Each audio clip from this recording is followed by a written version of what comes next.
Assalamualaikum warahmatullahi wabarakatuh. Waalaikumsalam. Waalaikumsalam warahmatullahi wabarakatuh. Alhamdulillahilladzi farada taubata wa haramal asrar. Asyhadu an la ilaha illahu katibul akthar wa asyhadu anna Muhammadan abduhu wa rasuluhu safatul akhir. Amma ba'du. Puji dan syukur atas kehadirat Allah Subhanahu wa taala yang masih memberikan kita nikmat iman, Islam dan kesempatan kepada kita semua. Sehingga pada pagi hari ini kita dapat berkumpul melalui Zoom meeting dalam kegiatan mirip mingguan dalam keadaan sehat walafiat. Salawat dan salam senantiasa kita haturkan kepada Habibana wa Nabiyana Muhammad Sallallahu Alaihi Wasallam dengan hantaran kata Allahumma sholli ala Muhammad wa ala ali Muhammad. Yang terhormat Bapak Inspektur Daerah Provinsi Sumatera Barat, yang kami hormati Ibu Sekretaris, Bapak Auditor Utama, Bapak Ibu Irban, serta Bapak Ibu seluruh pegawai Inspektorat Daerah Provinsi Sumatera Barat, dan yang sama-sama kita hormati yaitu Bapak Ustadz Akmal Ahmad, SSI. Selamat datang. Untuk membuka acara kita pada pagi hari ini, marilah kita bersama-sama mengucapkan basmalah. Bismillahirrahmanirrahim. Selanjutnya yaitu pembacaan ayat suci Al-Quran yang akan dibacakan oleh Saudara Hafid. Kepada Saudara Hafid kami persilahkan.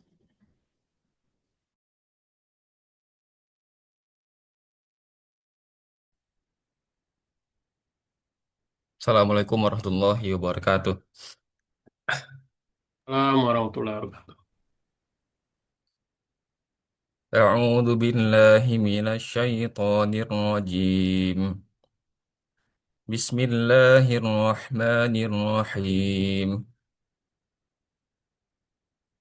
Qala alladhina istakbaru inna billadhi amantum bihi kafirun. فعقروا الناقة وعتوا عن أمر ربهم وقالوا يا صالح ائتنا بما تعدنا إن كنت من المرسلين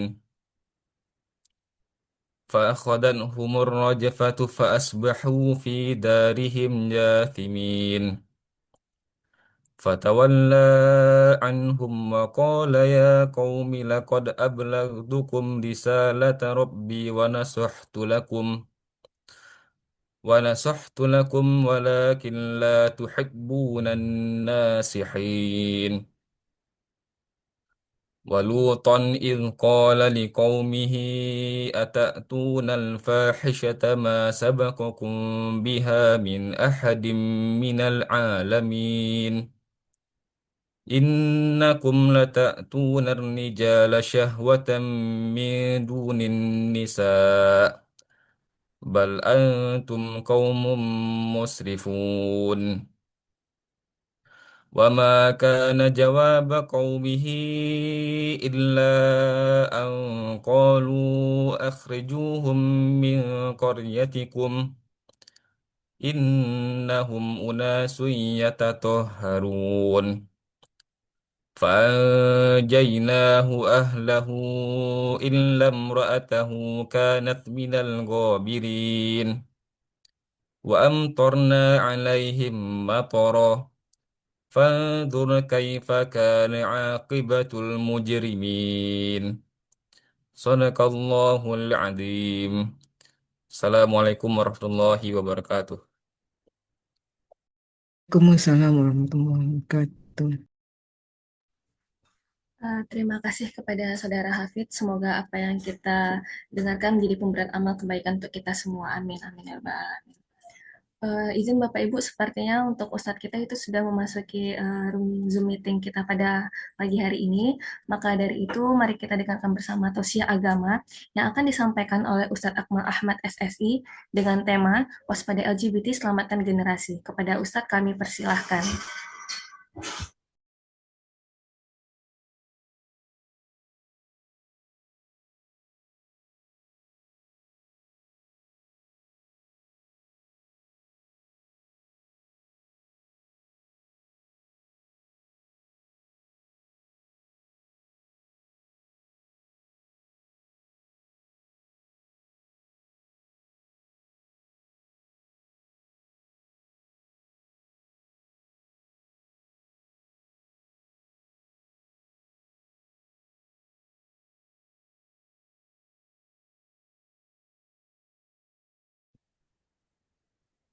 Baik, Bismillahirrahmanirrahim. Assalamualaikum warahmatullahi wabarakatuh. Waalaikumsalam warahmatullahi wabarakatuh. Alhamdulillahirabbil alamin wassalatu wassalamu ala asrafil anbiya'i wal mursalin wa ala alihi wa ashabihi wa man tabi'ahum bi ihsanin ila yaumiddin. Asyhadu an la ilaha illallah wahdahu la syarikalah wa asyhadu anna Muhammadan abduhu wa rasuluh la nabiyya ba'dah. Rabbi israh li sadri wa yassir li amri wahlul 'uqdatam min lisani yafqahu qawli. Wa qala Allah ta'ala fil Qur'anil Karim, a'udzu billahi minasyaitonir rajim. Walutan idh qala liqaumihi ata'tuna al-fahishah ma sabaqakum biha min ahadim minal alamin innakum lata'tuna ar-rijala syahwah min dunin nisa'i bal antum qaumun musrifun. Shadaqallahul azim.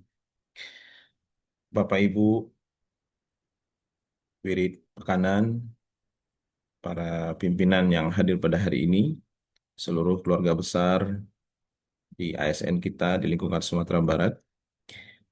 Alhamdulillah bersyukur kita kepada Allah di waktu-waktu yang Allah muliakan. Allah berikan kita nikmat taufik. Nikmat taufik itu adalah nikmat kemudahan dari Allah Subhanahu wa taala untuk melakukan ketaatan. Jadi meskipun kita mungkin sebagian ada yang work from home, WFH, tapi alhamdulillah Allah masih mengizinkan kita untuk terus mengingat Allah di dalam majelis ilmu dan majelis zikir ini. Dan kita berharap rasa syukur ini semakin menambah ketaatan kita kepada Allah Subhanahu wa taala. Karena sejatinya syukur itu tidak hanya dibuktikan dengan lafaz hamdalah saja, tapi juga berkaitan dengan komitmen kita untuk terus menambah ketaatan pada Allah. Salam dan salam kita mohonkan kepada Allah agar disampaikan ke baginda kita Muhammad Rasulullah Sallallahu Alaihi Wasallam. Allahumma salli ala Muhammad wa ala ali Muhammad. Suri tauladan terbaik sepanjang masa. Semoga Allah berikan kita kemudahan untuk terus mempelajari sunnah beliau dan mengamalkannya. Bapak Ibu, jamaah wirid pekanan, rahimakumullah, sebagaimana yang sudah ditetapkan oleh panitia, tema kita hari ini adalah berkaitan dengan mewaspadai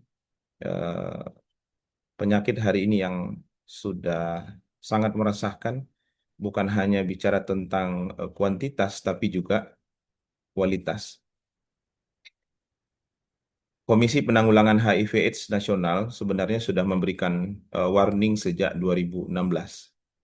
Jadi waktu itu Komisi Penanggulangan HIV/AIDS Nasional, kalau disingkat itu namanya KPAN, itu sebenarnya sudah mengeluarkan angka estimasi jumlah gay dan waria itu sudah di angka 15.371 orang. Itu sejak 2016. Angka ini memang tidak dipublish hanya untuk internal pemerintah, termasuk di Nakes sendiri. Tapi kemudian KPAN ini tidak ada lagi, Bapak Ibu, digantikan dengan namanya VCT HIV. VCT HIV ini mulai ada dari puskesmas, ya baik dari kecamatan sampai nanti rumah sakit pusat. Jadi di RSUD juga ada, di RSUP M Jamil juga ada. VCT ini adalah Volunteer Counselor Test HIV. Tahun 2018 barulah kemudian informasi ini dicuatkan ke media. Saya masih ingat tuh sekitar bulan Oktober 2018, Padang Express mencantumkan jumlah gay dan waria itu sudah di angka 20.000. Bapak Ibu, ini mungkin yang perlu kita kuatkan. Kenapa jumlah ini makin bertambah? Kalau kita lihat dari angka-angka tadi, dan rentang 2 tahun, dari 15.000 jadi 20.000 kan berarti ada pertemuan sekitar 5 ribuan. Dan dari dulu kita belajar bagaimana tentang kesehatan reproduksi. Bahkan kita belajar waktu di SMP tentang biologi, nggak akan mungkin ada istilahnya laki-laki ketemu laki-laki, perempuan ketemu dengan perempuan, itu bisa menghasilkan individu baru. Tapi kenapa kemudian ada angka yang sangat fantastis, yang luar biasa terjadi di Sumatera Barat. Saya ingin sampaikan Bapak Ibu, supaya kita langsung fokus saja ke tema kali ini. Semua ini berawal dari keluarga. sejak 2017, karena 2016 KPAN keluarkan angka, itu sangat miris, maka kami dan teman-teman itu bikin tim untuk tingkat Sumatera Barat. Ada 17 dokter yang ikut tergabung di tim itu, termasuk ada perawat senior di M Jamil dan dosen psikolog, baik di UNAN maupun di UIN. Termasuk ustadz-ustadz syar'i kita, ada dokter 2 orang, dan kami waktu itu diminta sebagai sekretaris. Kita tanpa bentuk waktu itu, bikin tim saja, dia tidak dalam bentuk organisasi formal. Dengan angka seperti itu, kami akhirnya keliling Sumatera Barat, Bapak Ibu, memberikan edukasi tentang bahaya ini. Apa yang kami dapatkan? Ternyata setiap kali edukasi, itu selalu kami terima pengaduan, baik dari sekolah maupun kampus. Sampai hal yang terkecil di jurusan-jurusan terkecil di universitas. Maka kami ambil kesimpulan adalah, ternyata memang kasus ini sudah ada, tapi karena tidak menghadirkan awareness, tidak menghadirkan kesadaran, akhirnya disimpan saja, ditutup saja. Maka akhirnya setelah itu kami masif, baru 2024 kami bentuk dalam bentuk yayasan. Karena waktu itu Buya Mayaldi butuh support sebagai gubernur, edukasi ke sekolah-sekolah secara resmi. Kalau tak dalam bentuk yayasan tentu sulit untuk kerjasama. Semakin kami edukasi, bahkan kemarin dengan Birokesra cukup intens, Birokesra Provinsi cukup intens waktu itu membuat beberapa program termasuk Ligema. Setiap kali edukasi selalu ada pengaduan. Apa yang bisa kami simpulkan Bapak Ibu? Saya ingin sampaikan bahwa tidak ada satupun di antara pelaku-pelaku LGBT ini kecuali mereka menghadapi 2 hal latar belakang yang sama. Yang pertama adalah tentang pola asuh yang bermasalah, dan yang kedua terpapar pornografi. 2 itu saja Bapak Ibu. 2 itu saja, tidak ada yang lain. Demi Allah saya sampaikan di majelis ini, tidak pernah kami temukan kasus lesbi, kasus gay, kecuali mereka sudah amat sangat terpapar pornografi yang sangat akut. Ini yang perlu kami sampaikan. Maka saya izin Bapak Ibu supaya kita saling berbagi. Saya coba akan share materi saya hari ini.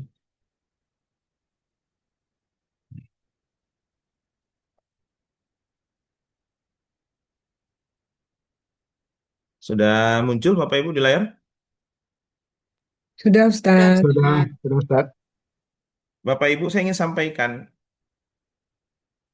betapa setiap hari harus kita syukuri Allah takdirkan kita hari ini masih bersama Islam. Ini yang perlu saya sampaikan di awal Bapak Ibu. Mohon setiap kali kita pagi bangun itu, ya Allah, jazakallah, mungkin kita berterima kasih terhadap diri kita dan pada Allah Subhanahu wa taala. Allah masih memberikan kita komitmen bersama Islam. Kenapa? Islam itu Bapak Ibu punya karakteristik yang unik. Dia adalah agama yang syamil wa mutakamil. Syamil wa mutakamil. Syamil itu sama artinya dengan syumul. Syumul itu artinya menyeluruh. Seluruh aspek itu ada dan diatur dalam Islam. Sekecil apapun itu. Termasuk bicara tentang seksualitas. Jadi Bapak Ibu saya ingin sampaikan kepada kita, pendidikan seksualitas itu ada dalam Islam. Kalau dalam bahasa Arabnya disebut dengan tarbiyah jinsiyah. Pada saat saya sampaikan ini ke beberapa sekolah, edukasi ke beberapa orang tua murid, kami bikin survei waktu itu. Bapak Ibu ada yang tahu enggak bahwa ternyata dalam Islam itu ada prinsip tentang pendidikan seksualitas? Baru tahu Ustaz katanya. Coba bayangkan kita udah sekian tahun menjadi bagian dari Muslim, bahkan menikah dengan syariat Islam. Ya. Dari situ kemudian Allah berikan amanah anak. Tapi kemudian baru tahu ternyata Islam punya standar namanya pendidikan seksualitas. Ini berbeda Bapak Ibu dengan namanya pendidikan seksual. Kalau pendidikan seksual itu ala barat itu vulgar. Sementara pendidikan seksualitas jauh lebih detail tanpa harus terlihat vulgar. Nah, dan itu ada dalam Islam Bapak Ibu. Contoh ini, mungkin kita nganggap sederhana. Anak-anak yang masuk usia 2 tahun, 3 tahun, kita sudah belikan dia baju. Bapak Ibu pada saat menyampaikan, menyerahkan baju dan memasangkan kepada anak-anak kita, itu seharusnya ngobrol, ngomong. Nah, ini baju. Dan baju yang seperti ini adalah baju anak laki-laki. Ini cocok untuk kamu. Karena kamu juga laki-laki. Jadi tidak hanya sekedar baca bismillah, oh ini baju baru, baca bismillah, kemudian pasang. Enggak. Harus berbicara Bapak Ibu, ngomong. Nah, ini baju untuk laki-laki. Ini bajunya, ini celananya, nak. Begitu juga nanti dengan perempuan. Nah, ini dia baju untuk perempuan dan ini roknya. Dan ini bagian bawahannya. Dan ini untuk anak perempuan. Maka Bapak Ibu, itu sudah bagian dari pendidikan seksualitas. Nanti ketika ada anak kita, kenapa harus mulai dari usia 2 tahun, Bapak Ibu? Saya ingin sampaikan luar biasa syariat Islam itu. Ibu-ibu di sini masih ada yang statusnya busui atau ibu menyusui. Allah memberikan syariat. Kenapa batasan menyusui itu sampai usia 2 tahun? Itu bukan tanpa sebab, Bapak Ibu. Karena Allah yang mendesain tubuh manusia. Nah, nggak mungkin kemudian ada aturan yang tidak sesuai dengan kebutuhan kita. Karena sudah ada penelitian menyampaikan, Bapak Ibu, pada saat anak usia sudah sampai 2 tahun, itu memorinya sudah mulai bekerja sempurna.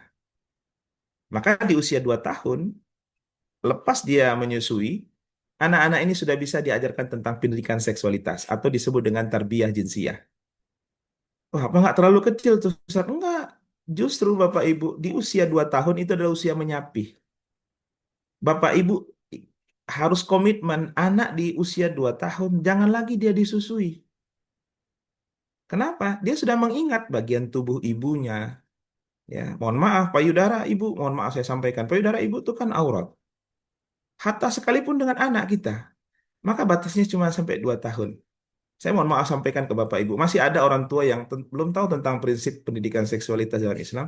Kadang bangga cerita, oh anak nancik, oh sampai 3 tahun, 4 tahun mau susui mah. Satu, dengan kebanggaan tapi bukan dengan ilmu. Seharusnya 2 tahun udah cukup. Anak saya 2 tahun Bapak Ibu, setelah selesai menyapi, qadarullah anak kami 3 orang laki-laki.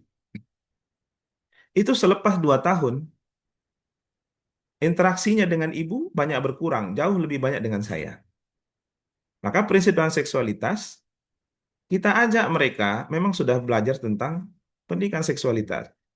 Anak saya yang 2 tahun itu Bapak Ibu, bahkan 2 tahun 1 bulan suatu ketika kami bersama berdua, abangnya pergi sekolah, pergi les Bapak Ibu, pergi les, uminya lagi keluar, dan kami berdua saja. Dan saya mau izin mandi. Saya ngomong, oh, anak umur 2 tahun, 1 tahun, 2 tahun 1 bulan udah bisa. Abi mandi ya nak, mau mandi dulu. Sudah saya mandikan dia, kemudian saya Abi mandi ya nak. Nah pada saat itu dia ingin masuk, nggak boleh nak, malu. Abi punya aurat, malu.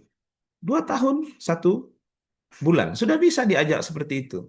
Karena mohon maaf Bapak Ibu, ada banyak orang menganggap sepele, dialog-dialog seperti itu, masih ketek, ya Bang Allah, terlalu barik pembahasan. Enggak Bapak Ibu. Lihat dalam sejarah, kenapa orang-orang Minang itu luar biasa kemampuan orasinya di kancah nasional bahkan internasional. Kita tahu ada Haji Agus Salim, ada Muhammad Hatta. Kita lupa tentang luar biasanya pendidikan dialog dalam keluarga itu sudah bagian dari yang tidak bisa terpisahkan. Bapak Ibu kalau memang orang Minang asli pasti tahu istilahnya menjujai. Bayangkan istilah menjujai itu sudah ngajak dialog. Belum lagi nanti dalam setiap forum di ranah Minang itu ada petata petiti. Diajarkan anak tuh ngobrol ngomong. Termasuk memahamkan. Malu ya nak, malu. Nah suatu ketika saya dengan anak usia 2 tahun, desa waktu itu sudah 2 tahun 5 bulan. Saya izin waktu itu mau masuk ke masjid karena mau sholat. Dan saya mau buang air kecil. Kami hanya berdua saja Bapak Ibu. Saya tidak mungkin tinggalkan dia di luar toilet. Apa yang saya lakukan Bapak Ibu? Silakan masuk dan saya bilang, Abi mau buang air kecil. Saya putar balik badannya ke arah dinding. Tak boleh lihat ya nak, tak boleh lihat. Malu, malu. Demi Allah Bapak Ibu, anak seusia 2 tahun seperti itu, ketika diajak ngobrol, dia tidak akan bisa lagi mengatakan enggak atau penasaran karena udah bilang malu nak. Jangan dilihat dinding. Saya selesai buang hajat, kemudian kami keluar dan saya berwudu. Itu prinsip pendidikan seksualitas dalam Islam, Bapak Ibu. Maka saya ingin sampaikan ada beberapa poin. Pertama, laki-laki itu berbeda dengan perempuan. Ini penting kita sampaikan. Ya, dalam surah Ali Imran Allah katakan, Bapak Ibu, laki-laki itu berbeda dengan perempuan, tidak sama. Kemudian Allah menciptakan berpasang-pasangan. Kedua-dua ini sudah bisa disampaikan ke anak-anak usia mulai dari usia 2 tahun. Jadi jangan ditunda Bapak Ibu, karena sudah memorinya sudah bisa berkembang. Ya. Kemudian Bapak Ibu kita harus sampaikan bahwa Allah dulu menciptakan nenek moyang kita namanya Adam dan Hawa. Tidak ada Adam dan Tono. Tidak ada Tuti dan Hawa. Memang laki-laki dan perempuan. Disampaikan. Ada betapa banyak anak-anak di usia 2 tahun dia nggak pernah diajak lagi dialog Bapak Ibu. Nanti saya izin meminta Bapak Ibu untuk baca di Al-Quran surah An-Nisa ayat 9. Itu penutup ayat itu pada dasarnya betapa pentingnya kita mengedukasi anak dengan ngobrol, berbicara sederhana. وَلْيَخْشَى الَّذِينَ لَوْ تَرَكُوا مِنْ خَلْفِهِمْ ذُرِّيَّةً ضِعَافًا خَافُوا عَلَيْهِمْ فَلْيَتَّقُوا اللَّهَ وَلْيَقُولُوا قَوْلًا سَدِيدًا. Kalimat di akhir itu, Bu, وَلْيَقُولُوا قَوْلًا سَدِيدًا. Dan hendaklah kalian berkata dengan yang benar. Jadi dialog-dialog seperti ini sudah bagian dari seksualitas dalam Islam. Mohon maaf Bapak Ibu, anak 2 tahun hari ini bisa dicek di rumah tangga di Minangkabau. Justru mereka sudah diberikan gadget. Tidak ada lagi dialog. Kemarin 2 minggu yang lalu, saya bertemu dengan salah seorang ibu yang punya pengalaman 1 tahun ngasuh eh, seorang anak pasangan ASN kedua-duanya. Si pengasuh ini cerita, Ustaz Akmal, saya kemarin 1 tahun ngasuh punya pengalaman. Anak ini setiap sekali sepekan itu dibawa bapak ibunya untuk terapi bicara karena dia speech delay. Terus saya tebak, dibelikan HP nggak? Kok tahu Ustaz? Iya memang ya, di usia 2 tahun udah dibelikan HP atau dibiasakan interaksi dengan HP. Ya wajar dia speech delay. Kenapa? Tidak distimulus untuk berbicara. Kalau kita paham Bapak Ibu, banyak konten di usia-usia 2 tahun itu sudah disampaikan ke anak-anak. Termasuk dalam prinsip seksualitas. Nah, ini laki-laki, ini perempuan. Allah menciptakan kita berpasang-pasangan. Ini diulang-ulang terus Bapak Ibu. Pasti insya Allah akan memberikan dampak kepada anak. Kemudian yang ketiga Bapak Ibu, yang sudah bisa kita sampaikan, bahkan yang poin ketiga ini saya sudah sampaikan ke anak saya waktu dia sudah usia 7 tahun. Berpasangan dalam Islam itu hanya ada hubungan laki-laki dan perempuan dan harus dengan pernikahan, nak. Selain itu tidak boleh. Berarti di luar pernikahan tidak boleh. Ya termasuk kami sudah ajarkan tidak boleh yang namanya ada pacaran. Prinsip ini perlu disampaikan. Supaya apa Bapak Ibu? Agar kita sampaikan prinsip-prinsip ini dasar. Kalau izin saya menyampaikan data di salah satu jurnal kebidanan Bapak Ibu. Yang nulis itu Bu Nur Aini tahun 2022. Beliau ambil dari 405 sampel kasus kehamilan di luar perencanaan. Nah, itu bahasa santunnya di para nakes.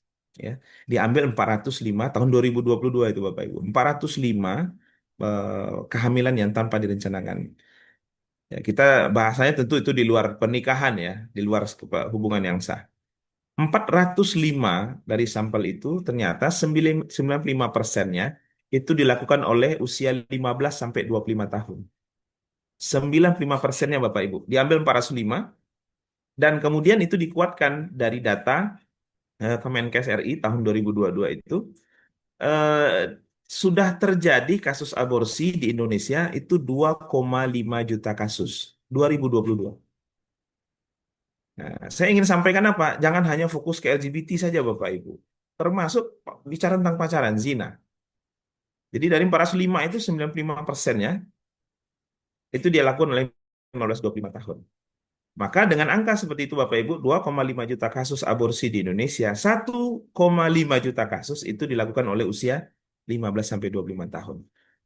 Sejak kapan Bapak Ibu di rumah kita sudah tidak ada lagi aturan? Nah ini perlu kita sampaikan sejak kapan?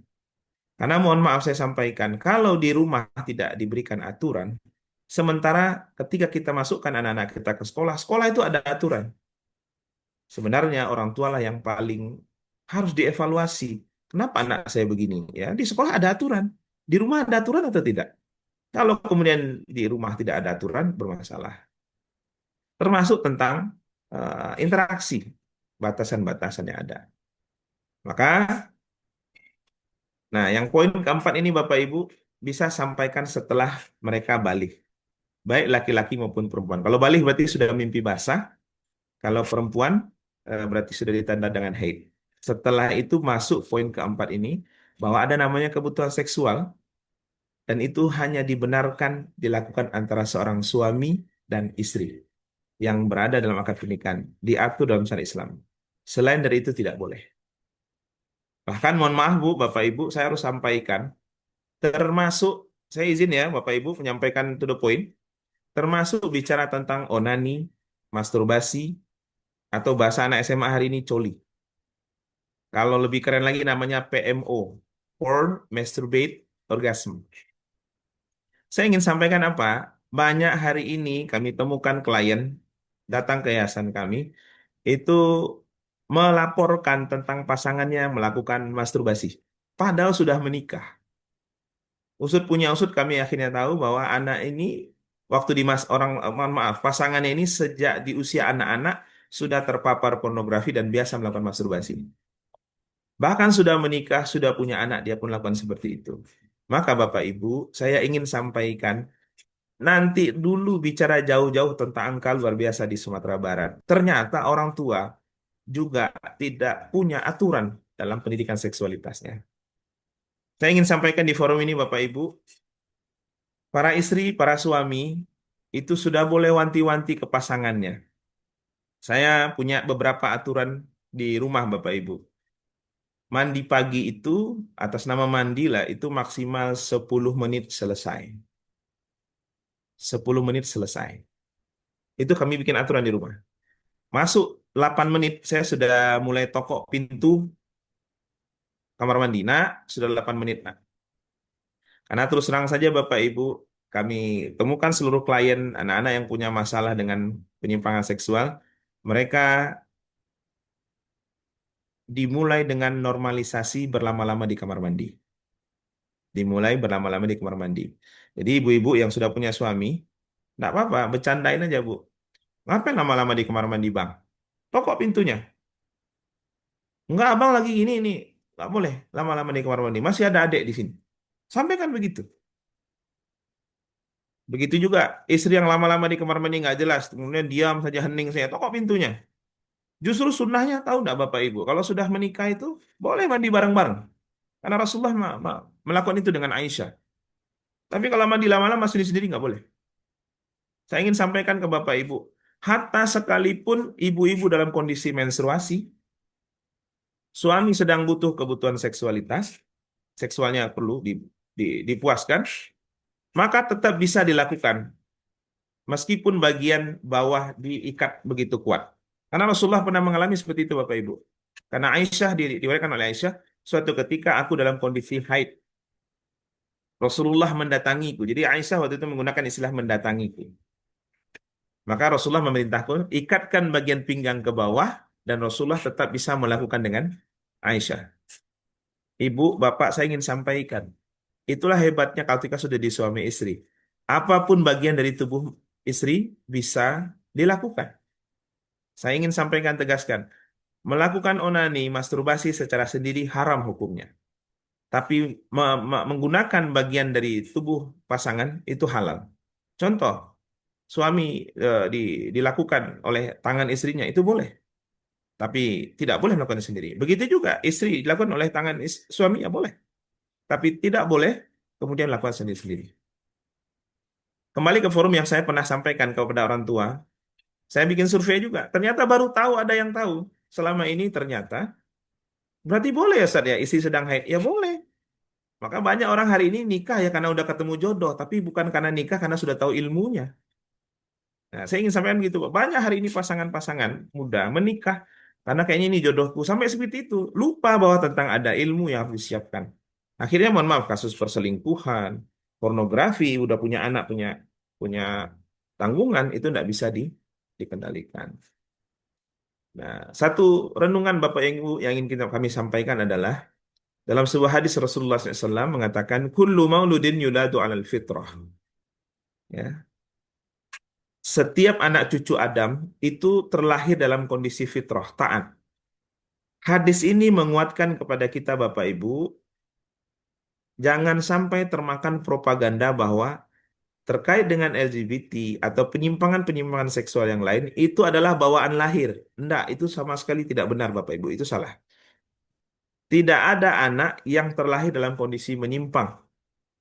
Bahkan di sini dikatakan fitrah kita adalah taat.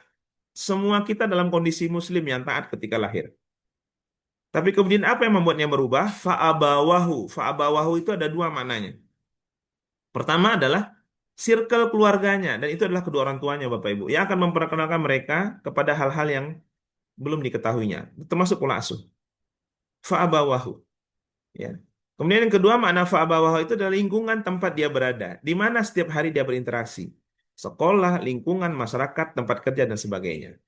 Maka mohon maaf Bapak Ibu, kalau dua hal ini tidak kita perhatikan, maka kita pada dasarnya memberikan peluang anak-anak kita menyimpang sudah sejak di rumahnya, atau sudah sejak berada dalam pengasuhan kita. Maka nanti dia akan menjadi orang yang sangat rawan disasar oleh pelaku. Saya ingin sampaikan ke Bapak Ibu, ini hasil pengalaman kami selama di tim ya, sejak 2017 sampai 2026 ini. Pelaku pelecehan Bapak Ibu selalu menggunakan 4 tahapan. Selalu menggunakan 4 tahapan. Tahapan pertama namanya assessment. Assessment itu berarti dia buat penilaian dulu. Enggak semua anak yang disasar Bapak Ibu, enggak. Dia melihat dari gestur, dia melihat dari tata cara berbicara, lihat bagaimana kemudian dia bersikap, termasuk dari hobinya. Makanya Bapak Ibu, saya sampai sekarang tidak pernah membelikan anak saya HP. Yang paling besar itu kelas 5 SD. Kami berkomitmen dengan istri, dibelikan HP anak ini setelah kelas 1 SMA. Itu pun dengan syarat dan ketentuan berlaku. Anak-anak yang sudah biasa dengan dibelikan handphone, itu akan mempengaruhi cara dia berjalan, bagaimana cara dia berbicara. Rata-rata Bapak Ibu, anak-anak yang biasa main gadget di usia belianya, dia cenderung sangat minim secara motorik. Secara minim sangat motorik. Kemudian kedua, dia orangnya mudah mut-mutan. Dan pelaku tahu anak ini jarang berinteraksi ngobrol dengan orang tuanya. Satu Bapak Ibu assessment. Dia buat assessment dulu, nggak bisa nggak. Kemudian nanti Bapak Ibu masuk tahap kedua. Sudah mulai memberikan sentuhan-sentuhan yang tidak wajar. Contoh, megang pundak terlalu lama, megang pipi. Ya, anak-anak sebenarnya setelah udah TK Bapak Ibu tidak boleh lagi dipegang pipinya, termasuk orang tuanya. Ih, tembok-tembok siapa, imut-imut siapa? Jangan Bapak Ibu. Kalau udah masuk usia TK, kalau memang mau sayang dengan dia, berikan salam, dia letakkan di kepala kepala dia, salam kita, dan kita boleh memeluknya. Cium keningnya boleh. Dan setiap kali ngomong itu Bapak Ibu sampaikan, nak, ini hanya Abi dan Umi yang boleh melakukan ini. Kepada yang lain tidak boleh. Mari peluk Abi, kemudian cium. Tapi nggak ada lagi bilang, tembok-tembok siapa. Jangan Bapak Ibu. Karena nanti dia akan menganggap biasa ketika ada orang melakukan seperti itu. Sementara memegang pipi bagi setiap pelaku itu adalah bagian dari asesmen dia. Jadi nanti sudah mulai menyentuh bagian yang sudah menjurus, punggung, ya, kemudian bagian lutut, paha. Kami temukan beberapa kasus Bapak Ibu di sekolah, ada guru yang memanfaatkan kedekatan dengan siswanya, dia sudah mulai memangku. Sini, sini, sini sama Bapak di bangku. Udah TK nggak boleh lagi di bangku. Nah, saya tidak pernah lagi apa namanya, mempangku anak-anak, tapi merangkulnya masih boleh, memeluknya boleh. Tapi saya sampai sampaikan, ini hanya boleh dilakukan Abi dan Umi. Lagi-lagi ngobrol Bapak Ibu, ngomong, nggak bisa ndak. Maka Bapak Ibu, kedua circle ini, keluarga dan lingkungan akan mempengaruhi. Kemudian yang ketiga nanti Bapak Ibu sudah masuk ke sentuhan yang telak. Apa itu? Dia sudah mulai megang bagian vital anak-anak. Mulai dari bagian kubul, termasuk dubur. Kubul itu berarti bagian vital depan, termasuk bagian pantat. Poin ini kami edukasi ke beberapa sekolah, Bapak Ibu, termasuk sekolah yang berbasis agama, di pesantren, dan di boarding. Baik yang di negeri maupun swasta. Kami sampaikan, Ibu, Bapak, saya ingin sampaikan bahwa jangan lagi ada siswa dianggap normal bercanda sambil tepuk-tepuk pantat. Karena ada waktu ketik-ketik bergerak kan, wah, gemes makanya ditapuk pantatnya. Tidak boleh lagi Bapak Ibu. Karena itu dianggap normalisasi. Ya, terutama nih ibu-ibu nih, saya masih ketemu dan saya masih dapat cerita nih di tingkat ASN. Nah, karena ibu-ibu ini saling gemes, terus pukul-pukul pantatnya sesama perempuan, jangan Bapak Ibu, jangan dibiasakan. Kalau itu terlihat oleh anak-anak kita, berarti dia anggap itu normal. Kita punya peran besar menormalisasi hal yang tidak baik. Tapi kalau suami istri, silakanlah saling tepuk-tepuk, nggak masalah itu. Tapi kalau yang di luar itu nggak boleh Bapak Ibu. Saya ingin sampaikan, bercanda itu juga ada batasannya. Bapak-bapak yang kalau sudah waktu-waktu istirahat sering ngomong, mohon maaf, yang berkaitan dengan pornografi, saya ingin pastikan, bapak-bapak yang bisa ngomong seperti itu, cuman dua hal penyebabnya itu. Kalau nggak dia masih terpapar pornografi meskipun sudah menikah, dan yang kedua memang bermasalah hubungan suami istri dengan istrinya. Jadi mulai hari ini saya ingin sampaikan pesan ke Bapak Ibu, jangan jadi bahan bercandaan bicara tentang eh, apa namanya hubungan seksual. Ya, jangan jadi hanas porno itu jadikan ya, biasa-biasa saja. Kenapa? Nanti itu akan mempengaruhi sebuah lingkungan. Nih, tahapan orientasi seksual terbentuk Bapak Ibu berdasarkan hasil investigasi kita selama ini. Pertama adalah ada namanya fitrah. Itu fitrahnya taat, tidak ada yang terlahir menyimpang. Fa'abawahu, keluarga dan lingkungan memberikan pengaruh. Kemudian yang ketiga, itu pembiasaan aktivitas berulang.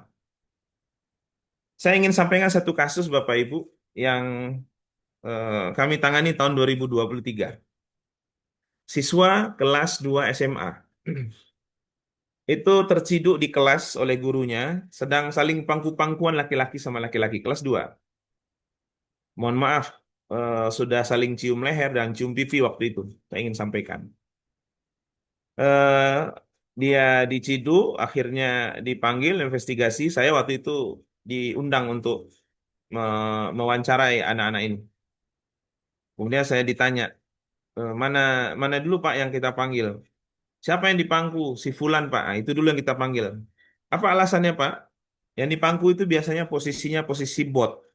Jadi Bapak Ibu, Bapak Ibu, saya akan sharing hari ini istilah-istilah yang berlaku di LGBT.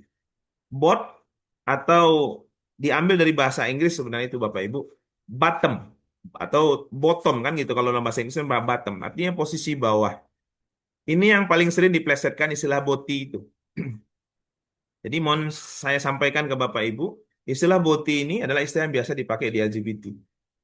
Bot atau bottom adalah posisi perempuan pada laki-laki gay. Nah, cobalah bayangkan Bapak Ibu betapa mereka memaksakan fitrah. Dia bilang laki-laki bisa kok sama laki-laki, tapi tetap harus ada yang jadi peran perempuan. Nah, itu yang peran bottom atau boti. Biasanya mereka lebih kemayu, lebih feminim. Sementara lawannya nanti disebut dengan top. Top itu artinya posisi atas. Dialah posisi laki-laki. Dia jauh lebih maskulin. Makanya Bapak Ibu, gay dengan waria dalam tabel KPAN itu dipisah. Waria itu mudah sekali menandainya Bapak Ibu. Gesturnya dia pakai cat rambut, pakai celak, pakai bedak bedak tebal, bibir tebal, semuanya pakaian-pakaian perempuan. Walaupun jakunnya nggak bisa dia sembunyikan. Nah, itu waria. Ya. Eh, Siapa namanya yang artis di Indonesia ya? Lu Lucinta Luna, siapa nama itu? Saya lupa Bapak Ibu. Itu waria itu. Sementara kalau yang gay itu laki-laki tulen secara fit apa ya? Secara tampakan, performanya. Tapi mohon maaf secara kejiwaan, secara orientasi dia menyimpang. Sama dia dengan waria. Dia suka sesama laki-laki. Maka itu diawali dengan apa Bapak Ibu? Dari keluarga dan kemudian pembiasaan. Dengan siapa dia berteman? Tadi malam Bapak Ibu saya harus pulang jam setengah 11 malam. Kami bersama tim itu harus mewawancara dalam investigasi satu kasus mahasiswa yang sudah tamat sekolah kuliah. Apa yang kami temukan Bapak Ibu? Dia punya circle pertemanan, biasa nonton porno bareng-bareng. Akhirnya apa? Kebiasaan sekarang namanya video call sex atau VCS. Jadi ternyata Bapak Ibu di circle mereka pembahasannya itu aja pornografi. Udah tahu enggak yang ini terbaru? Udah tahu enggak? Itu mempengaruhi otak anak-anak kita. dan akhirnya menjadikan orientasi seksual. Maka inilah sebab-sebab yang menentukan yang pada dasarnya memberikan pengaruh pada orientasi mereka. Saya ingin sampaikan Bapak Ibu ada beberapa istilah-istilah dasar supaya kita sama-sama tahu bahwa tidak langsung tiba-tiba anak-anak itu jadi menyimpang. Pertama, ada namanya jenis kelamin biologis, karakteristik anatomis, fisiologis, ya, termasuk secara genetis. Saya ingin sampaikan di sini Bapak Ibu, ada namanya anatomis. Anatomis itu artinya susunan tubuh. Sekarang mungkin Bapak Ibu bisa lihat di cermin kita, pasti beda susunan tubuh laki-laki dengan perempuan. Nah, ini disebut dengan jenis kelamin biologis. Contoh, saya kalau di depan kaca nih Bapak Ibu, ada jenggotnya, ya. Dada saya berbeda dengan dada anak perempuan, terus bentuk bahu saya, itu disebut dengan karakteristik anatomis, susunan tubuh. Fisiologis juga begitu. Fisiologis ini berarti tentang fungsi. Bagi laki-laki, dada ini ya tidak ada fungsi apapun tambahan. Tapi bagi seorang perempuan, ada. Nanti untuk menyusui. Itu namanya fisiologis. Jadi nggak akan ada istilahnya ibu-ibu, bapak-bapak yang bisa menyusui, nggak ada. Yang ada itu perempuan. Ya, itu disebut dengan kelamin biologis. Nanti baru bicara tentang genetik. Kromosom X, kromosom Y, seperti itu. Inilah pada dasarnya Bapak Ibu yang dalam kondisi kita itu fitrah. Kalau tidak laki-laki, maka dia perempuan. Nah, nanti ada ya tahap kedua, namanya identitas gender. Jenis kelamin biologisnya ada yang laki-laki, tapi coba dicek, apa perasaan psikologisnya? Ada banyak kita temukan, secara biologis dia laki-laki, tapi perasaan psikologisnya dia perempuan. Ada banyak nanti dia secara biologisnya perempuan, tapi secara perasaan psikologisnya dia laki-laki. Terlepas apakah sama atau linear antara kelamin biologis dengan gender. Nanti ada namanya minat seksual. Kalau tadi baru perasaan ya Bapak Ibu. Dan perasaan itu tergantung bagaimana di dalam bentuk pola asuh. Saya ingin sampaikan Bapak Ibu, anak-anak yang menyimpang secara seksual itu sangat jarang berinteraksi dengan ayahnya. Sangat sekali jarang. Termasuk anak-anak perempuan yang sangat mudah patah hati, yang mudah naksir, itu juga jarang ketemu dengan dan dialog dengan anaknya. Dan saya ingin sampaikan Bapak Ibu, rentang dialog dengan keluarga yang intens itu tidak lama sebenarnya. Cuma 15 tahun kita butuh sabar Bapak Ibu. 07, 7 sampai 15. Itu dua tahap itu. 07, 7 sampai 15. Termasuk minat seksual ini, ya itu sudah sampai dia pengen, itu karena nggak ada ruang untuk berdiskusi dengan orang tua. Dia sudah ingin, boleh nggak saya peluk ya? Boleh nggak saya pegang tangannya ya? Itu udah sampai minat tuh Bapak Ibu. Terlepas dia lakukan atau tidak. Kapan anak-anak diajak curhat? Saya ingin sampaikan Bapak Ibu, anak saya di kelas 3 SD, sudah saya ceritakan tentang akan datangnya namanya mimpi basah. Tapi mohon diatur Bapak Ibu diksi apa yang kita sampaikan. Contoh, nah kalau nanti ada masanya kalian sudah dewasa secara matang secara fisik, nanti ditandai dengan mimpi basah. Mimpi basah itu seperti apa, Bi? Ya, kamu tidur dan menyebabkan nanti ada basah, keluar cairan warna putih, kental. Orang tua yang ketika disampaikan itu, emang boleh, boleh di kelas 3 boleh disampaikan, kelas 3 SD udah bisa. Karena Bapak Ibu, ayo, lihat data, boleh sharing duduk bersama para dokter. Rata-rata anak-anak hari ini sudah mimpi basah di usia kelas 5 SD, Bapak Ibu. Maka 2 tahun sebelum itu udah diceritakan. Ya, nah, nanti ada mimpi basah. Nanti keluar cairan itu. Sampai kalian terbangun, nak. Oh, gitu ya, Bi? Iya. Nah, pas bagian ini tanya, emang waktu itu mimpi apa ya, Bi? Nah, pas pertanyaan itu, Bapak Ibu, kita berikan jawaban yang cerdas. Mimpi apa, seperti apa, itu yang nanti kamu harus segera lapor ke Abi dan menceritakannya. Nah, ini penting, Bapak Ibu. Nggak usah didetailkan pula apa yang disampaikan. Agar apa? Orang yang pertama kali dia hubungi pada saat kejadian itu terjadi adalah kita. Bukan kepada yang lain, bukan kepada teman, bukan kepada kawan-kawannya. Karena orang tua yang paling berhak. Kenapa begitu, Bapak Ibu? Di minat seksual, nanti ketahuan pada saat mimpi basah. Saya ingin sampaikan ke Bapak Ibu.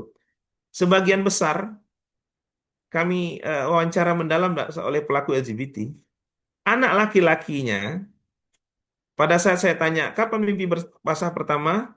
Pada saat itu dia akui bahwa di mimpinya yang hadir bukan perempuan, Bapak Ibu, tapi justru laki-laki.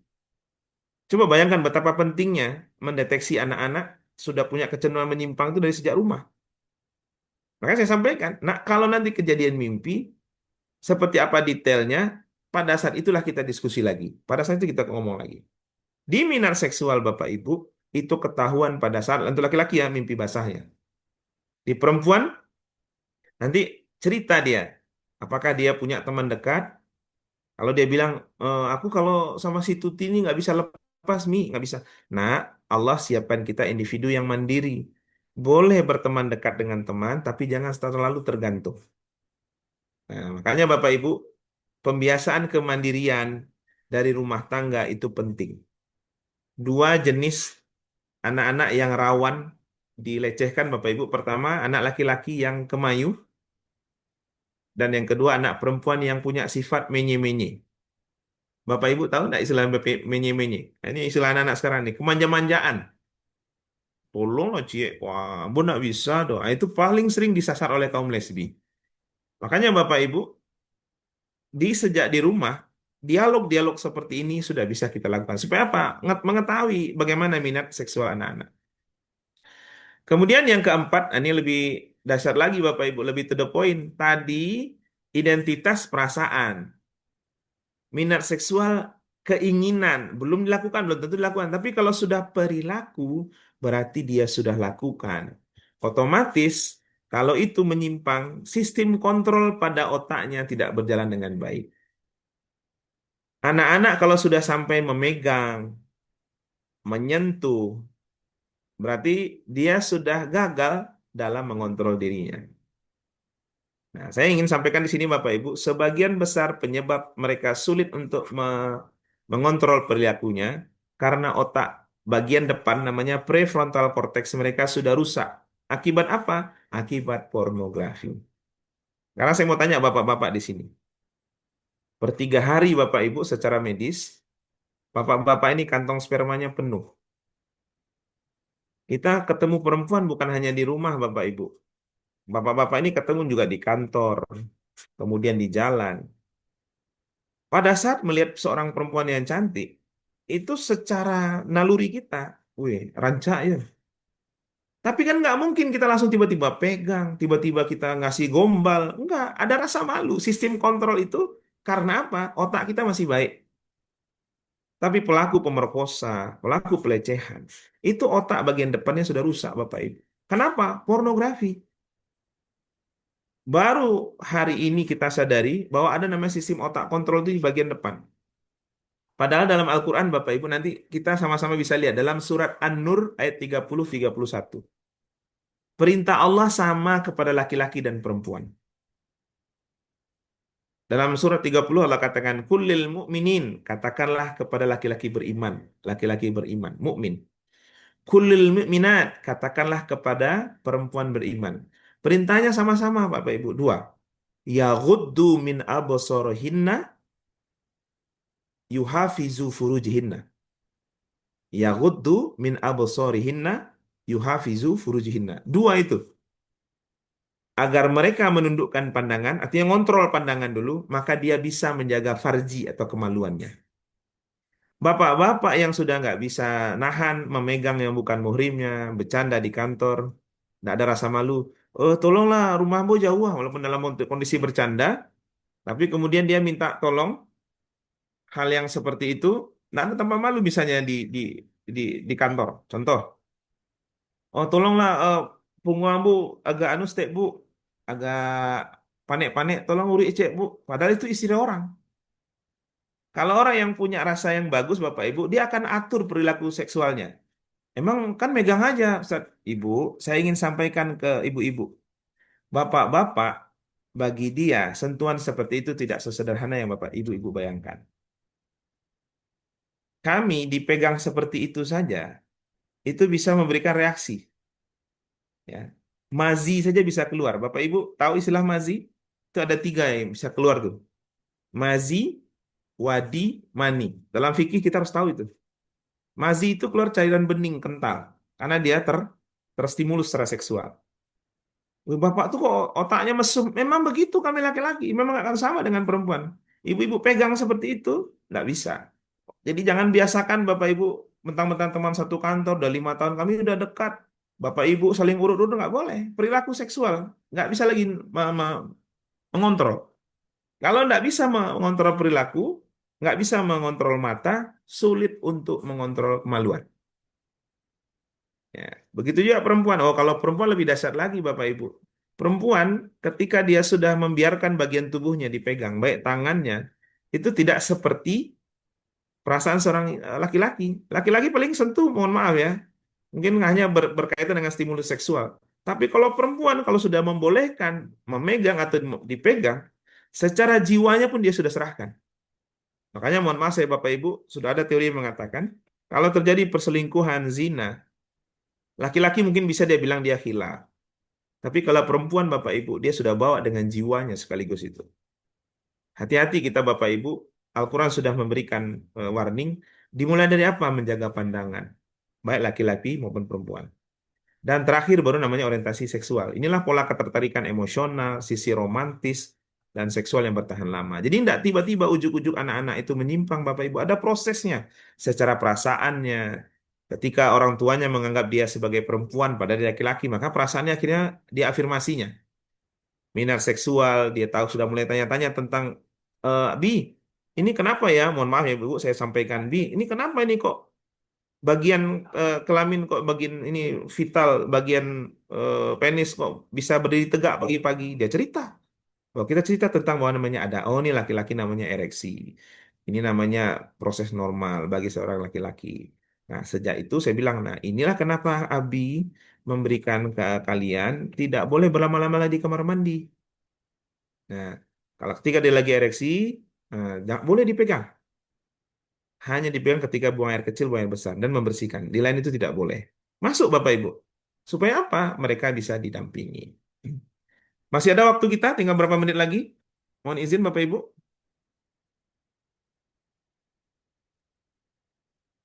Tes, 1, 2, 3. Ya, izin Bapak, untuk waktunya sebenarnya sudah habis, tapi nanti dilanjutkan sama tanya Oke, jawab Bapak. saya ingin mau sampaikan ini. Karena saya kemarin sudah janji dengan, sebentar.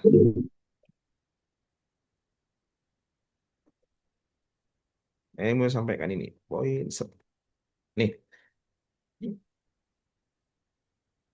Ada 17 poin, saya akan sampaikan secara singkat saja. Ciri-ciri pelaku yang harus kita sampaikan ke anak-anak kita. Pertama, pelaku sering mengajak mangsanya ke ruang pribadi. Ibu-ibu, bapak-bapak, saya ingin sampaikan kepada kita semua, boleh anak-anak berteman-teman, punya teman, bestie, boleh. Tapi hanya boleh sampai ruang tamu saja. Kalau biasakan nanti mereka, ayo silakan si Anu udah nunggu di kamar, datang kawannya. Baik laki-laki perempuan Bapak Ibu, oh si Anu sudah masuk kamar. Kalau anak-anak sudah dibiasakan mereka main di kamar mereka sendiri, maka tidak terbentuk namanya daerah privacy. Ya, yang boleh masuk ke kamar anak-anak tanpa minta izin, artinya sidak itu adalah orang tuanya. Dan itu disepakati. Ya, kondisi sidak. Boleh. Tapi yang lain nggak boleh. Kenapa Bapak Ibu? Ketika anak-anak sudah dibiasakan, "Ah, itu, Bu, ada akmalnya nggak?" Misalnya, saya punya teman, ada akmalnya nggak? Ditanya ke orang tua. "Oh ya, nyola nunggu di kamar. Ah, masuk salah kamar." Nggak boleh Bapak Ibu. Kalau area bermain itu hanya boleh di ruang tamu. Ini harus disepakati. Kenapa? Anak-anak yang tidak terbiasa membatasi diri, dia nanti ketika sekolah atau kuliah dimanapun termasuk boarding, nanti pelaku kan nanya, sini, sini, sini, masuk kamar Bapak ya, masuk kamar Ustadz ya. Kalau udah bicara kamar, berarti itu daerah yang sudah sangat dikuasai oleh pelaku. Jadi sering mengajak tempat ke ruang pribadi. Tolong ajarkan anak kita, Bapak Ibu, buat pembatasan. Jika dia pelaku seorang guru, sering mengajak siswa bahkan tidur di ruang milik pribadinya. Itu paling banyak kejadian Bapak Ibu, kalau di beberapa pesantren atau boarding, itu musrif atau pembinanya punya dipan atau tempat tidur tuh lebih lebar dibanding anak-anak. Sini, sini, sini, tidur sama Ustadz. Ini agak lebar punya Ustadz. Nggak boleh.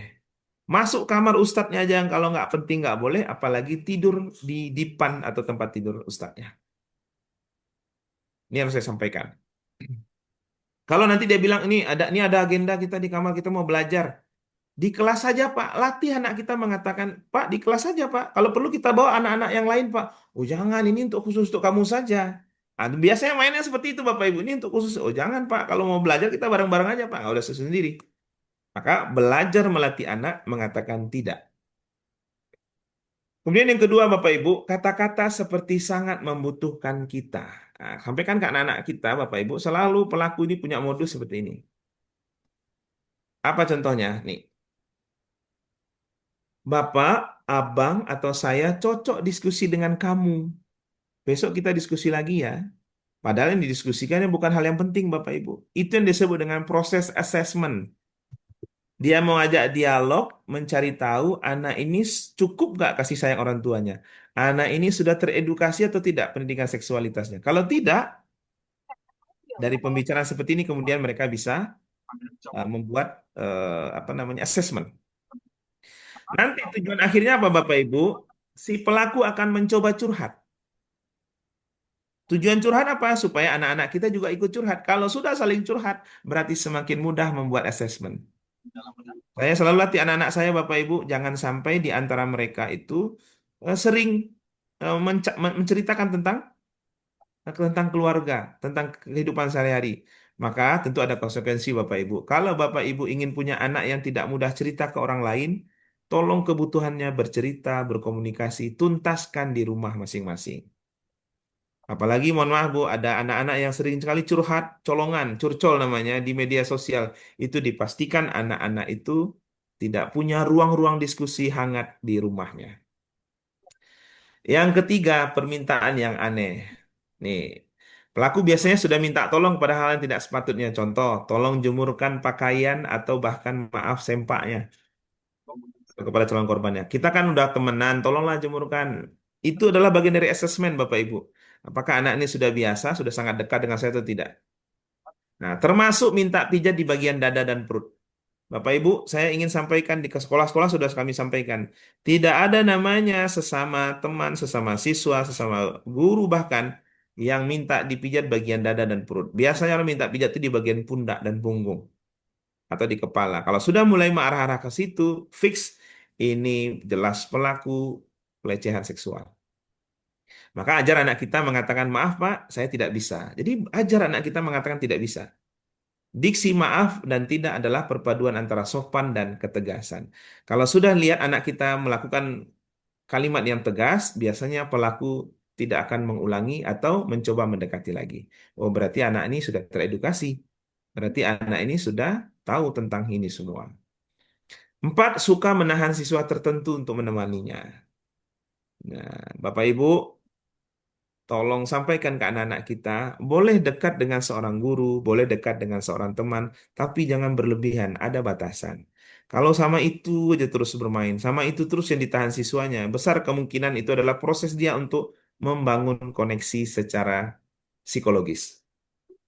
Nah, nanti dia ngajak ngobrol panjang lebar, ingin dia berdekat-dekat. Nah, ini coba lihat, perhatikan diksinya Bapak Ibu. Kalau kami ingin dekat-dekat gimana nih Ustaz? Anak-anak dilatih bilang, Pak, mohon maaf ya Pak, kan kelas sudah selesai. Saya harus segera pulang. Saya ditunggu oleh orang tua. Harus segera pulang. Nah, kalau ditanya seperti ini, Bapak Ibu harus berani anak-anak mengatakan, anak kalau udah selesai sekolah pulang. Kalaupun nanti dia mengatakan, sebentar aja, ya sebentar penjelasannya tentang apa Pak? Tanya, anak-anak yang kritis adalah anak-anak yang biasa diajak dialog. Tapi kalau nurut aja, lakukan ini, lakukan itu. Mohon maaf Bapak Ibu, ini cara-cara mereka untuk membuat pendekatan kepada. Yang kelima, sentuhan yang aneh. Nah, Ibu, Bapak, tolong ajarkan anak kita konsentrasi setiap kali dia sudah mulai dipegang, disentuh siapapun, termasuk temannya. Saya kasih standar Bapak Ibu. Saya sampaikan ke anak-anak saya berulang kali itu. Per 3 bulan saya ulang pesan ini. Nah, kalau ada ustadz, ustazah, bapak, ibu guru yang sayang denganmu, dia pegang elus kepalamu, cukup sampai 3 kali elus. 1, 2, 3. Kalau lebih dari 3 nak, kalian dibolehkan untuk menghindarkan kepala dari tangan beliau. Jadi dilatih anak belajar Bapak Ibu. Kan aneh itu. Kalau ada bapak-bapak yang ngeluh sampai 10 kali kepala nggak berulang-ulang, itu ada kelainan tuh. Megang pundak oke lah boleh. Cuman kalau terus dari sampai 15 kali pundak itu kelainan. Termasuk teman sendiri. Nah, termasuk mencubit pipi Bapak Ibu itu aneh. Kalau anak-anak sudah masuk usia sekolah, nggak boleh dicubit pipinya. Yang keenam, sentuhan tidak wajar. Pelaku suka menyandarkan kepalanya ke bagian tubuh siswa, ke punggung, bahu, lengan, paha, atau bahkan dengan niat memangku. Modusnya supaya kita akrab. Nanti ujung-ujungnya si pelaku nanti minta hal sebaliknya. Kamu boleh kok bersandar ke bagian punggung saya. Kamu boleh kok bersandar di bahu saya. Boleh nggak bersandar di paha saya? Ini yang kami temukan dari kasus-kasus pelecehan di Sumatera Barat. Jadi nanti sentuhan-sentuhan itu tidak wajar. Sampai akhirnya, jika siswa menolak dan memberikan reaksi tidak nyaman, biasanya pelaku akan susul dengan kalimat yang manipulasinya luar biasa. Kamu keberatan jadi teman baik Bapak? Kan ngeri nih Bapak Ibu. Karena di otak anak-anak kan cuma tahu tentang kawan baik, kawan buruk. Kamu keberatan jadi teman baik Bapak? Otak nanti akan jadi bilang, kalau saya menolak berarti saya teman yang buruk. Jadi tidak seperti itu.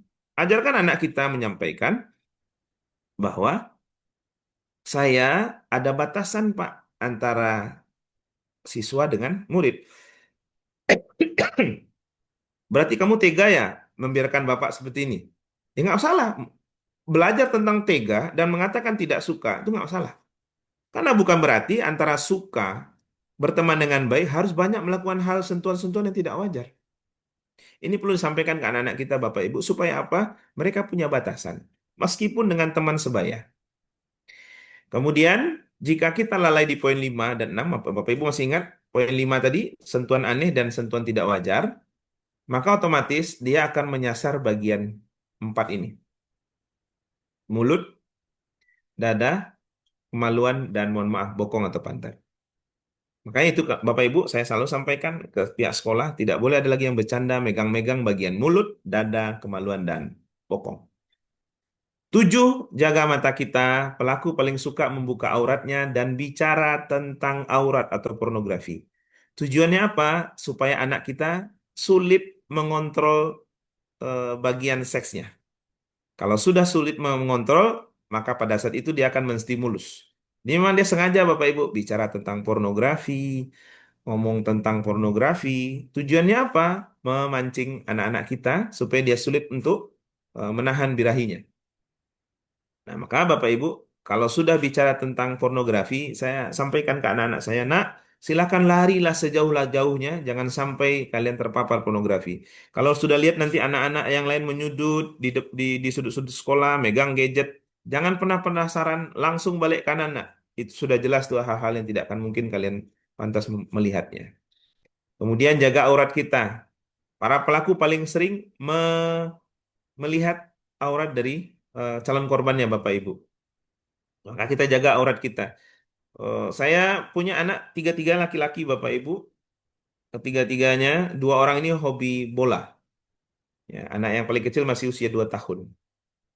Saya berikan syarat, silakan main bola anak, tapi tidak boleh pakai celana pendek. Bagian lututmu harus tertutup. Silakan mau pakai manset, mau pakai celana training, silakan.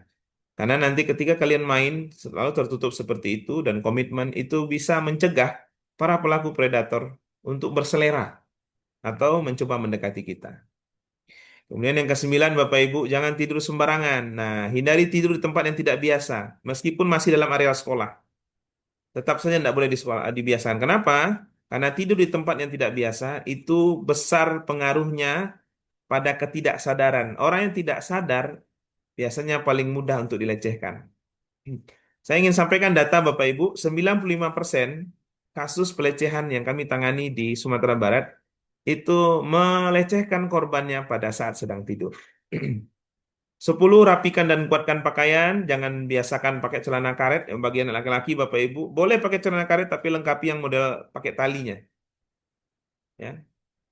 Saya percepat, hati-hati dengan makanan minuman, jangan pernah biasakan menerima makan minuman dari orang yang tidak biasa, tidak paham, karena hal ini nanti akan berakibat kepada sensitif kita terhadap bahaya yang mengintai.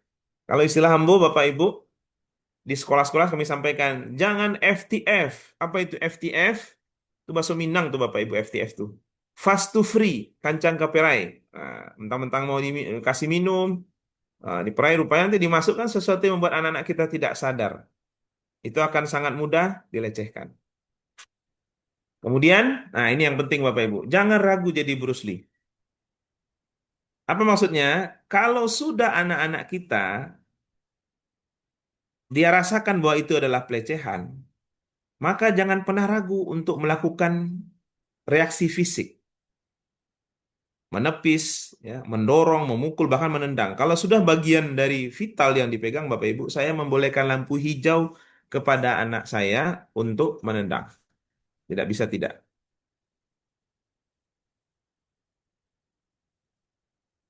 Bentar, Bapak Ibu.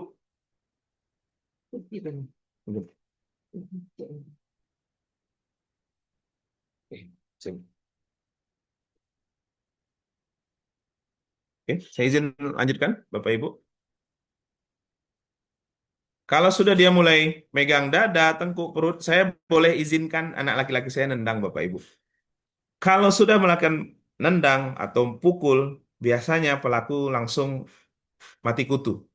Meskipun Bapak Ibu, ingat, di poin 13 kita perlu hati-hati. Jangan kasih kendor. Kenapa? Pelaku nanti biasa pakai kalimat ini. Maaf, Bapak tadi cuma bercanda. Maaf ya, bro, tadi saya nggak sengaja.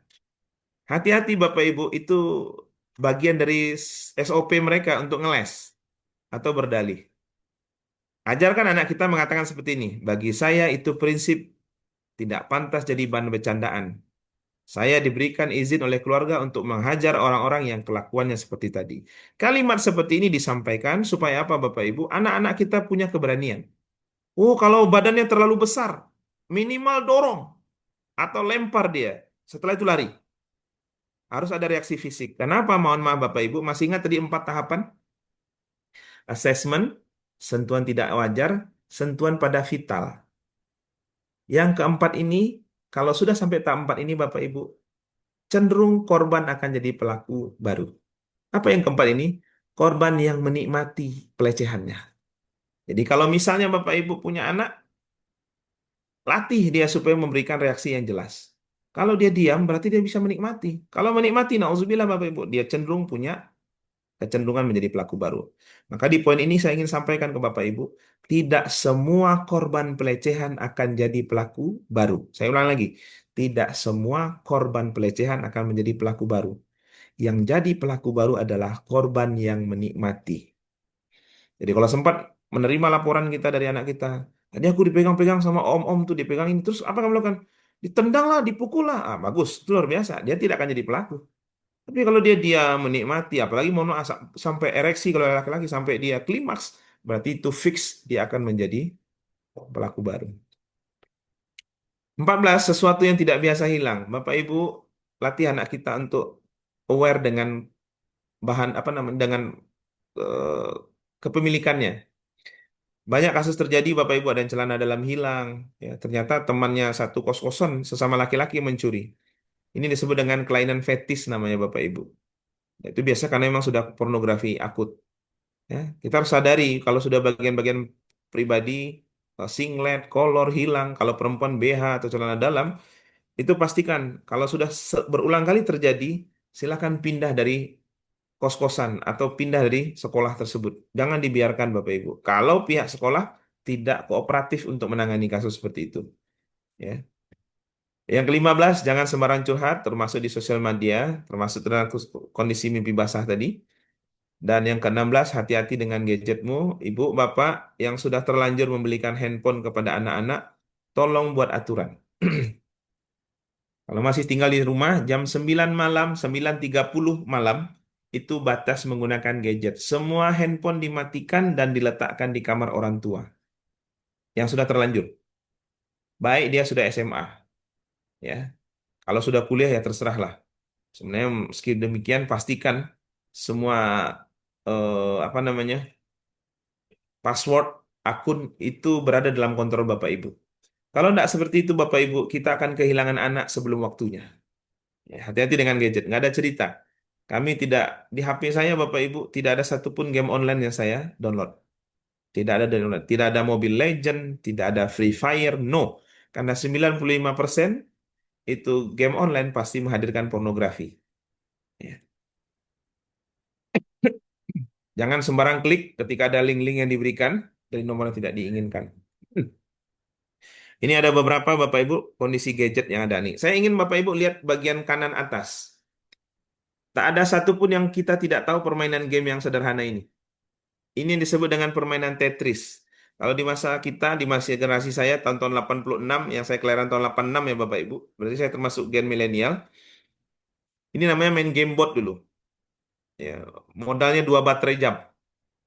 Mungkin masih ingat Bapak Ibu pernah bermain ini. Kalau sudah sampai jadi game online, kita lihat perhatikan Bapak Ibu. Ada iklan yang Bapak Ibu tidak bisa atur, tidak bisa kontrol. Lihat, sedang permainan sesederhana ini saja, iklannya coba lihat Bapak Ibu baca. Temukan gay lajang di sekitar. Ini bikin bahayanya game online nih Bapak Ibu. Dan lihat ada gambar hati sebelah kanan atas. Bapak Ibu bisa lihat gambar hati sebelah kanan atas. Di otak anak laki-laki dari dulu sampai sekarang, kalau sudah ada gambar hati warna merah, itu nama artinya nambah nyawa. Dalam permainan game itu disebut dengan nambah nyawa. Anak-anak yang polos akan klik itu. Bayangkan betapa bahayanya main game tanpa kontrol orang tua. Makanya Bapak Ibu, kalaupun mau download juga game supaya anak kita juga tidak terlalu ketinggalan jalan, jangan pilih game yang online, pilih yang offline saja. Dan harus ada batasan waktunya. Wah, ini bisa dilihat seperti ini. Sosial media banyak memberikan mereka edukasi-edukasi yang buruk. Dan yang terakhir Bapak Ibu, berani laporkan. Jika ada kasus ya terjadi pada kondisi poin 1 sampai 16 tadi, maka berani untuk melaporkan, jangan ditutup-tutupi. Saya ingin tutup dengan satu chat kasus yang kami tangani tahun 2021 ini Bapak Ibu. Mohon maaf, tahun 2019. Ini pelakunya seorang Ustadz LCMA. Asli Padang, tamat Madrasah Aliyah di Kota Padang, lanjut kuliah di Mesir. Waktu kejadian, dia sudah melecehkan sekitar 25 orang siswa dan mahasiswa. Dia dipanggil Ustadz. Coba lihat bagaimana dia memanipulasi korbannya setelah tahu tim kami bergerak untuk mencari fakta. Ustadz minta maaf sama antum sebelumnya. Tapi Ustadz mohon jangan dilaporkan ke siapa-siapa. Ustadz mohon ya, yang saya tutup itu adalah nama korban. Ustadz nggak akan mengulanginya lagi dan Ustadz tak akan aktif lagi di sekolahmu. Antum malu sama Ustadz. Antum ada nggak cerita ke sana? Dia cari tahu. Ada nggak anak-anak ini cerita? Mohon perhatikan kalimat yang saya lingkari ini Bapak Ibu. Manipulasi yang dilakukan oleh pelaku. Membana Ustadz, tolong antum simpan aib Ustadz Kodih. Di benak anak-anak kita dari dulu sampai sekarang masalah ada, Bu. Jangan sebarkan aib saudara kita. Jangan sebarkan aib saudara kita. Mohon maaf Bapak Ibu, kalau sudah ke tingkat pelecehan, itu tidak ada lagi istilahnya aib. Justru harus disampaikan karena dia akan cari korban yang lain. Ini tolong edukasi ke anak-anak kita Bapak Ibu. Tidak ada lagi istilahnya. Oh, tadi saya dipegang sama Ustadz ini, dipegang bagian vital. Terus dia bilang, tadi anak khilaf. Mohon maaf khilaf ya, nggak sengaja itu. Itu aib, tolong disimpan ya. Jangan, nggak ada cerita Bapak Ibu. Ini bukan aib. Ini perilaku yang berbahaya. Harus dikasih tahu ke yang lain. Nggak bisa, nggak. Dan yang terakhir Bapak Ibu, Ustadz yakin antum orangnya amanah. Wah, ini bahasa-bahasa yang mengunci nih. Memang bahasa-bahasa predator kayak itu. Jadi kalau ada anak yang melaporkan berarti dia nggak amanah. Bukan. Jadi harus diedukasi anak-anak kita menyampaikan berani. Jangan sampai ada kejadian di lingkaran sekolah, lingkaran pertemanan, terjadi pelecehan kemudian didiamkan. Harus segera diusut tuntas. Wallahualam bishawab Bapak Ibu, mungkin itu saya tutup saja. Silakan kalau ada yang mau diskusi, bertanya jawab, saya kembalikan dulu. Indah nian lukisan alam, cukup sekian. Wassalam. Saya kembalikan. Baik, terima kasih Ustadz atas penyampaiannya. Berikutnya itu ada sesi tanya jawab kepada Bapak Ibu yang ingin bertanya. Silahkan untuk raise hand dan membuka kamera atau mengajukannya dalam room chat Zoom meeting kita. Nah, izin Ustadz, pada room chat Zoom meeting kita pagi hari ini, itu sudah ada yang bertanya. Yang pertama itu dari Bapak Taufik. Eh, izin bertanya Ustadz, yang pertama itu pada usia berapa aurat anak laki-laki diajarkan tentang aurat? Yang kedua, pada usia berapa aurat anak laki-laki tidak boleh dilihat oleh orang tua, terutama orang tua perempuan saat memandikan anak. Dan yang ketiga, yaitu pada usia berapa anak harus pisah kamar dengan orang tua dan bagaimana cara mengajarkannya. Mohon dibantu Ustadz. Terima kasih. Baik, saya menjawabnya dengan yang biasa kami lakukan di rumah saja, Bapak Ibu. Umur 2 tahun, anak-anak sudah diajarkan tentang aurat dan malu sudah bisa. Itulah kenapa proses penyapihan itu maksimal di 2 tahun. Tidak boleh lagi menyusu pada ibunya. Karena bagian dari, eh, mohon maaf, payudara ibunya itu adalah aurat. Umur 2 tahun sudah bisa diajarkan. Komunikasikan sudah. Ibu, Bapak, saya ingin sampaikan, anak saya ketiga-tiga laki-laki. Bapak Ibu boleh cek ke istri saya. Pada saat anak sudah masuk usia 2 tahun, bicara tentang toilet training, itu saya langsung yang menghandle. Jadi saya paling senang itu mandiin mereka pagi-pagi. Jadi meskipun anak-anak 2 tahun itu Bapak Ibu, dia sudah biasa kan mandi pagi, nggak masalah. Dan saya masih sempat memandikan anak saya sebelum pergi ke kantor. Saya tinggal di Nanggalo, kerja saya di Semen Padang, Bapak Ibu. Masih bisa, tergantung sebagaimana kuat komitmen kita. Saya masih bisa antar anak saya sekolah di Pegambiran, dan saya nggak terlambat sampai ke kantor. Artinya apa? Keinginan yang kuat. Ada 4 hal yang saya ajarkan dalam proses toilet training. Dan itu setelah usia 2 tahun sudah bisa. Pertama adalah, kalau dia bilang sesak pup atau buang air kecil, maka nanti saya akan sampaikan ke anak saya, mari sama Abi, kita buka celananya dekat toilet. Atau buka celananya di dalam toilet. Pada saat di dalam toilet, Bapak Ibu, itu aman ya. Tapi kadang, mohon maaf, kita berada di toilet umum, di bagian dalam itu kotor atau terlalu basah, maka saya harus buka dia di luar toilet, tempatnya kering. Dan pada saat itu Bapak Ibu ngomong, bicara yang baik waktu itu saya bilang, nak, Abi harus tutupi ya, dengan badan Abi ini malu, malu. Walaupun dia diam, tapi dia dengar itu Bapak Ibu. Umur 2 tahun tuh udah bisa. Malu ya? Nah, Abi buka ya. Langsung. Coba kita tengok kiri kanan dulu, nak. Ada enggak orang ya? Kalau nggak ada, kita buka. Jadi jangan jadi bapak yang diam.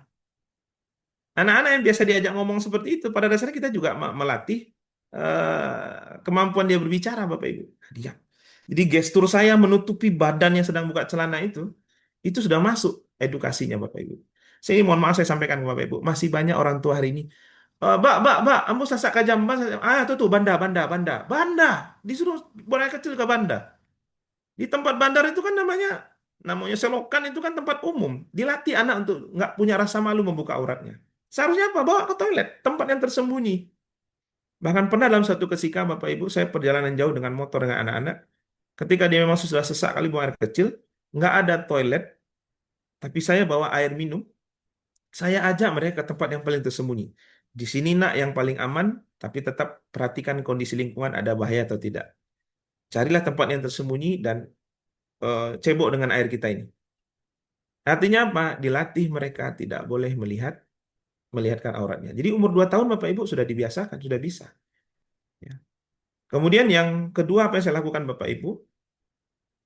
Pada saat saya dudukkan dia ke tempat toilet, ya, saya dudukkan tempat toilet, saya bilang, Abi tunggu di luar ya nak. Nah, saya sudah biasakan seperti itu Bapak Ibu. Takut bi malu takutnya di dalam aja lah bi. Inilah kenapa toilet training itu harusnya bapak yang nyampaikan. Ibu-ibu biasanya nggak tegaan. Karena dibilang takut, akhirnya ibu-ibu akhirnya nunggu di dalam kan. Banyak seperti itu. Seharusnya apa? Enggak, Abi cuma di luar. Ayah cuma di luar. Nah, ayah nggak kemana-mana. Silakan BAB, itu aurat. Itu selesaikan dia BAB. Sendiri aja. Dudukkan dia dengan sempurna. Kasih tahu kode nanti kalau sudah selesai. Kasih kode kalau udah selesai.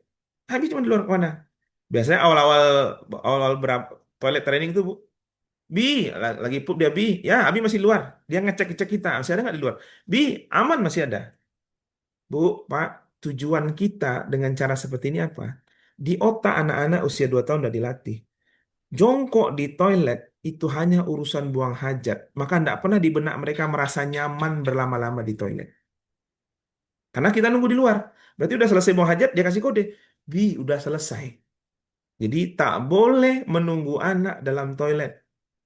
Atau setidak-tidaknya Bapak Ibu, minimal Bapak Ibu berpaling menghadap ke dinding, tak boleh lihat dia sedang jongkok itu. Itu poin yang kedua. Yang ketiga Bapak Ibu, ketika dia bilang sudah, Bi udah siap, Umi udah siap.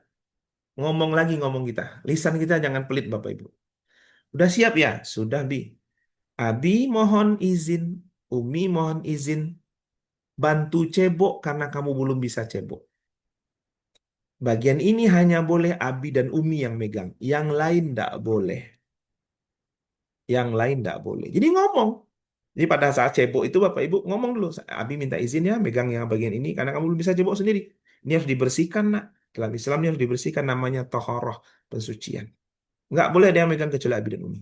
Berarti poin ketiga ya Bapak Ibu. Yang keempat, biasanya saya sudah sampaikan ini pada saat mereka sudah usia 3 tahun. Saya ulang. Yang keempat apa yang saya bilang? Kalau nanti ada orang yang megang bagian ini, Abi mengizinkan tendang kepalanya. Itu poin keempat saya sampaikan. Umur 2 tahun setengah sudah bisa. Kalau ada yang megang ini, di luar Abi dan Umi nggak minta izin dia, tendang. Itu saya lakukan Bapak Ibu sampai dia sudah bisa cebok sendiri. Kira-kira masuk nggak ke otak mereka? Masuk. Maka poin pertama itu yang akan saya sampaikan. Kemudian di usia berapa aurat anak laki-laki tidak boleh dilihat? Bu, Pak, ketika mereka sudah bisa mandi sendiri, dia tidak boleh lagi menunjukkan auratnya kepada saudaranya sendiri. Kapan anak-anak bisa mandi sendiri, Bapak Ibu? Biasanya umur 3 tahun sampai 3 tahun setengah sudah bisa mandi sendiri. Makanya otomatis dari mulai usia 2 tahun, bapak ibunya harus intens ngajarin dia mandi sendiri. Bagian ini digosok ya, nak. Di bagian belakang telinga ini digosok. Bagian ketiak digosok, bagian ini semua digosok, bagian kerampan digosok. Sampai diajarkan seperti itu Bapak Ibu. 3 tahun setengah udah bisa. Kalau udah bisa dia mandi sendiri, udah tahu tentang aurat Bapak Lu, tidak boleh lagi. Bu, Pak, mungkin saya dianggap orang yang berlebihan, tapi tidak. Kalau sudah buat kesepakatan, kemudian dilanggar, saya sudah siapkan hukumannya. Hukuman berat ketika ada orang masuk kamar mandi nggak bawa anduk. Sekarang masih ada yang dianggap sederhana ya, mohon maaf Ibu. Paling sering dianggap sederhana di rumah. Anak-anak masuk ke kamar mandi, selesai dia lupa dia nggak bawa anduk, akhirnya lari dia keluar nggak pakai apa-apa, menjemput anduknya. Bagi kami itu hukuman. Anak-anak ketika dibiarkan dan menganggap sepele seperti itu, maka dia akan menjadi kebiasaan. Membuka auratnya untuk mengambil, kan cuman anggota keluarga, kan cuman saudara sendiri. Nggak boleh Bapak Ibu. Kami pernah tangani kasus di Sumatera Barat, di Kota Padang Bapak Ibu. Yang melecehkan justru adalah saudara kandungnya sendiri. Nauzubillah. Maka dibiasakan. Umur berapa? Udah bisa dia mandi sendiri, tutup auratnya. Bahkan Bapak Ibu, saya tidak pernah anak saya umur 2 tahun, habis saya cebok, habis dia kah saya mandikan dia, saya selalu melarang abangnya, jangan dekat-dekat. Adik kalian mau ganti baju. Padahal usia anak 2 tahun loh Bapak Ibu. Dilatih kehormatannya. Pergi sana. Adik mau ganti baju, mau pasang bobok dulu, mau pasang popok, mau pasang celana dulu. Pergi ke sana. Dilatih dia supaya tidak biasa. Siapkan. Kecuali memang sudah ditugaskan dia. Nah, begini cara masangnya nak ya, popoknya seperti ini. Saya latih. Dan tidak boleh melakukan sentuhan-sentuhan yang tidak wajar. Kemudian, pada usia berapa sudah pisah kamar? Sebaiknya umur 6 tahun sudah pisah Bapak Ibu. 6 tahun sudah bisa. Pisah. Jangan nunggu 7 tahun. 6 tahun sudah bisa pisah. Ya. Termasuk memisahkan antara anak laki-laki dan perempuan kamarnya. Itu nggak boleh satu satu kamar lagi. Dan juga sudah berlaku tuh di usia 6 tahun itu Bapak Ibu, anak laki-laki tidak boleh tidur satu selimut. Itu jelas standar dalam Islam, pendidikan seksualitas. Anak perempuan juga tidak boleh tidur satu selimut. Saya ingin tegaskan ke Bapak Ibu, di usia 6 sampai nanti dia masa baliknya, itu bagian vital mereka berkembang. Jadi sentuhan-sentuhan sekecil apapun itu nanti akan bereaksi kepada eh, birahi anak-anak kita. Maka pastikan mereka boleh mungkin tidur satu kamar dengan sesama laki-laki, saudaranya atau sesama perempuan, tapi tidak boleh satu selimut. Jadi saya selalu sampaikan Bapak Ibu, kalau udah mau tidur itu pisah-pisah aja. Nggak usah saling peluk-pelukan. Kadang di otak anak-anak orang tua kan, di kompaknya anak boleh, peluk paluknya lalu. Nggak boleh, walaupun dia sesama laki-laki. Di kompak ya, sampai sampai tua kalian kompak begini ya, peluk-pelukan tidur. Jangan boleh, kalau udah umur 6 tahun Bapak Ibu jangan biasakan. Ya, jangan biasakan, tidurnya pisah. Nggak boleh. Dan Bapak Ibu, di usia 6 sampai 15, saya komitmen. Kalau saya buang air kecil nanti jam 12, buang air kecil jam 1 malam, itu pasti saya selalu lihat tidur anak saya lagi. Itu namanya sidak, Bapak Ibu. Pastikan mereka tidak saling dempet, pastikan mereka tidak saling dekat. Sampai seperti itu orang tua harus mengontrol. Demikian. Baik, terima kasih Ustadz. Berikutnya itu ada pertanyaan dari Bapak Rival, yaitu izin bertanya Pak Ustadz. Sekarang ini banyak juga kasus pelecehan terjadi di lingkungan pesantren, sehingga berdampak pada kondisi psikologis anak, bahkan berakibat pada anak tersebut juga menjadi pelaku penyimpangan sosial, sehingga banyak orang tua yang takut untuk menyekolahkan anaknya ke pesantren. Bagaimana kiat-kiat atau cara kita mengidentifikasi atau mengetahui lembaga pendidikan pesantren atau sekolah boarding school lainnya yang bebas dari kegiatan pelecehan atau penyimpangan, Ustadz? Mohon dibantu, Ustadz. Baik. Alhamdulillah Bapak Ibu, pemerintah Provinsi Sumbar itu punya antusias yang besar. Ya, kami tahu beberapa dinas bahkan diinstruksikan oleh Pak Gubernur untuk mengantisipasi ini. Sudah hampir 2 tahun lebih kita coba koordinasi dengan Biro Kesra. Jadi ini di bawah Biro Kesra ini. Bahkan kalau ada kasus pun di sekolah, bukan ke dinas pendidikan, Biro Kesra pun sampai harus tahu. Pertama, sudah dibentuk namanya program sekolah ramah anak. Itu ada beberapa kali pertemuan Sumatera Barat dilakukan dan diundang seluruh boarding dan pesantren di Sumatera Barat. Memang ada beberapa pilihan pilot project di kota kabupaten. Artinya antisipasi termasuk menyusun SOP seperti apa nanti jika terjadi kasus itu sudah diedukasi ke sekolah-sekolah. Sampai hari ini pun masih di maintenance oleh Biro Kesra. Itu yang pertama. Kemudian yang kedua Bapak Ibu, saya akan janji share 17 poin tadi. Tolong sampaikan ke anak-anak kita, itu menjadi standar. Artinya apa? Jangan lagi kemudian yang ditakutkan itu sekolah. Justru yang paling ditakutkan itu adalah anak kita yang pada dasarnya tidak siap dengan kondisi lingkungannya. Itulah kenapa Bapak Ibu, kami mungkin punya target jauh lebih eh, ke depan untuk anak-anak kami. Contoh anak saya yang kelas 3 misalnya, itu sudah tahu dia tugas apa yang dilakukan waktu di rumah. Bagian mana yang harus dia sapu, sebelum tidur dia harus gembok pagar. Anak-anak kelas 3 SD sudah bisa dikasih tanggung jawab. Anak-anak yang diberikan tanggung jawab tentang keamanan, maka dia punya kecenderungan peduli terkait dengan kondisi lingkungannya Bapak Ibu. Tapi anak-anak yang biasa terlalu banyak bermain, apalagi main game, sehingga dia tidak peduli dengan lingkungan. Anak-anak yang peduli dengan lingkungan, dia akan tahu, ini kayaknya sudah gelagatnya kurang bagus ini. Dia tahu. Dan dia akan laporkan ke kita. Mau dimanapun Bapak Ibu, sekolahkan anak-anak, tetap tidak ada jaminan keamanan. Saya ingin sampaikan itu. Jadi kalau misalnya bisa ditandai nggak sekolah yang mana? Tidak ada satupun sekolah yang nggak aman.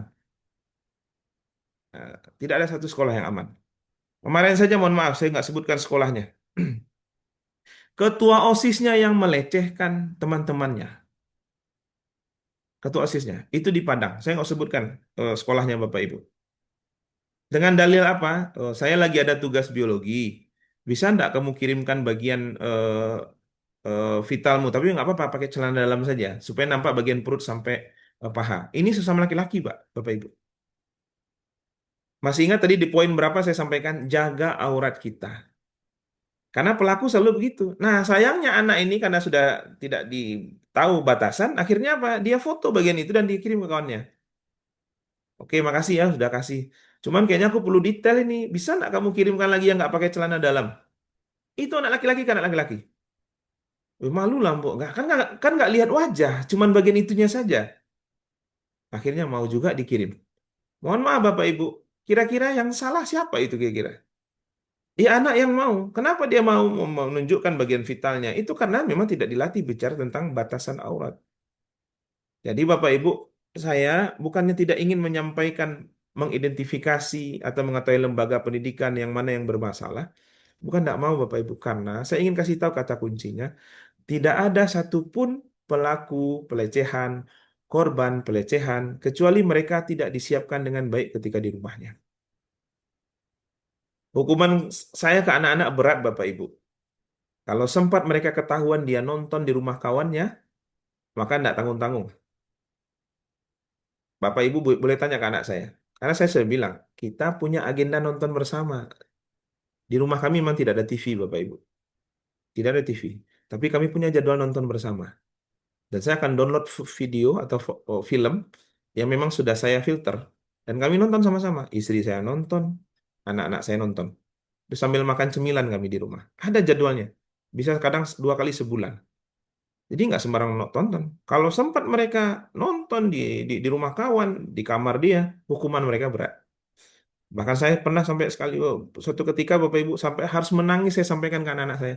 Nak, cuman sampai 15 tahun saja kalian seperti ini. Kalau udah seperti itu, udah lewat, kalian bebas dari pornografi, insya Allah aman. Tapi tolong, kalau sampai seperti ini, kalau nggak mau ikut aturan, silahkan keluar aja dari rumah ini. Nabi nggak mau urus. Nah, harus seperti itu. Kalimat tega seperti itu memang bapak-bapak yang ngomong, nggak bisa ibu. Bahkan mungkin ada mungkin saya dapat curhat dari teman saya.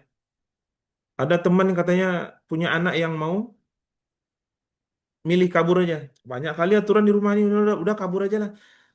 Bapak ibu jangan lemah mental ketika mendengar anak mau kabur. Udah saya nggak mau tinggal sini, privacy ini. Masa ya semua diatur. Ngomong baik-baik ke anak-anak kita. Kamu sudah mau privacy, sudah mau mandiri, silakan, enggak apa-apa. Silakan mau keluar. Tapi mohon maaf, itulah tujuan kami mendidik kalian. Kalau memang ingin mandiri, berangkatlah. Dan tidak ada lagi namanya subsidi. Atur diri kalian, cari nafkah sendiri. Jangan kemudian kita mentok, oh janganlah nak, kalianlah anakku satu-satunya, biarkan aja lah nak. Justru tegas, mau keluar silakan. Di rumah ini ada aturan. Jangan pernah kendor Bapak Ibu. Memang usia berat itu adalah 07, 7, 15 tahun. Itulah usia yang perlu kita sabar, punya aturan, dan ketegasan. Maka Bapak Ibu, saya ingin fokuskan lagi. Bukan saya tidak mau menyampaikan mana ciri-ciri sekolah. Semua sekolah, jenis apapun, sudah kami temukan kasusnya Bapak Ibu. Mau boarding, mau pesantren, ada jenisnya ada. Maka yang paling penting, bahkan sekolah umum. Di sekolah umum saja yang terjadi dengan ketua OSIS itu sekolah umum harian tuh Bapak Ibu. Juga terjadi kasus pelecehan. Tergantung dari apa? Anak-anak kita sudah diedukasikah atau beranikah dia cerita kepada kita? Beranikah dia melapor? Demikian wallahu a'lam bishawab. Saya kembalikan lagi. Baik, terima kasih Ustadz. Menyambung dari pembahasan barusan, itu ada pertanyaan dari Bu Rini, yaitu di mana kita sebagai orang tua sudah upayakan untuk tidak menghidupkan TV di rumah, tidak memberikan HP. Namun ketika ke rumah nenek atau kerabat mereka, menjadi seperti anak-anak yang kecanduan dan fokus sekali untuk menonton TV. Malah jika dipanggil terkadang tidak menyahut karena saking fokusnya. Bagaimana strategi sebagai orang tua dalam menghadapi ini, Ustadz? Baik, Bapak Ibu yang dirahmati Allah, kemanapun berkunjung, biasakan istilahnya briefing. Memang harus nyinyi ya Bapak Ibu. Briefing itu kan bahasa awaknya nyinyi ya. Nah, nanti kita mau ke rumah nenek. Nah, nanti kita mau ke rumah kakek. Tidak ada yang nonton televisi. Kita silaturahim. Kalau mau nonton TV, nggak harus ke rumah nenek, ke rumah kakek. Ingat, jatah nonton kita bersama kan sudah dalam bulan ini. Maka jangan lagi ke situ. Kegiatan kalian adalah makan, kemudian kita ngobrol sama nenek, sama kakek. Selain itu tidak boleh. Jadi di briefing Bapak Ibu. Anak-anak saya bawa ke masjid usia 2 tahun saya sudah pernah saya bawa ke masjid Bapak Ibu.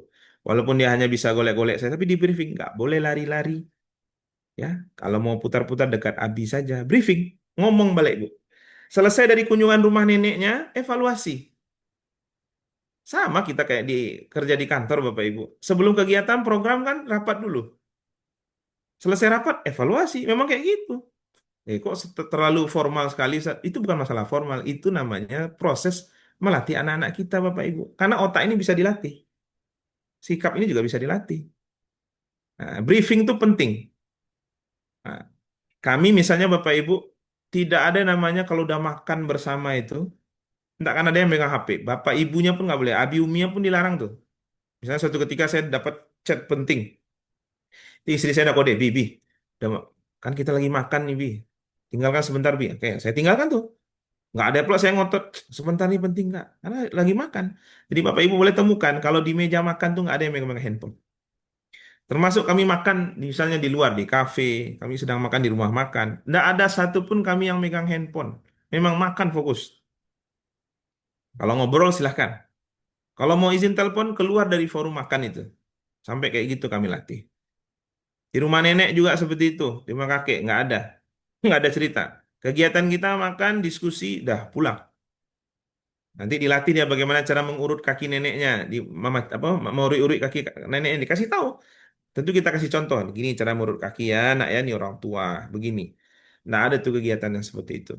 Dan selain briefing ke anak kita, bisikkan kepada orang tua kita, mak, abak, cucu-cucu lah kapai ke rumah abak dan nenek.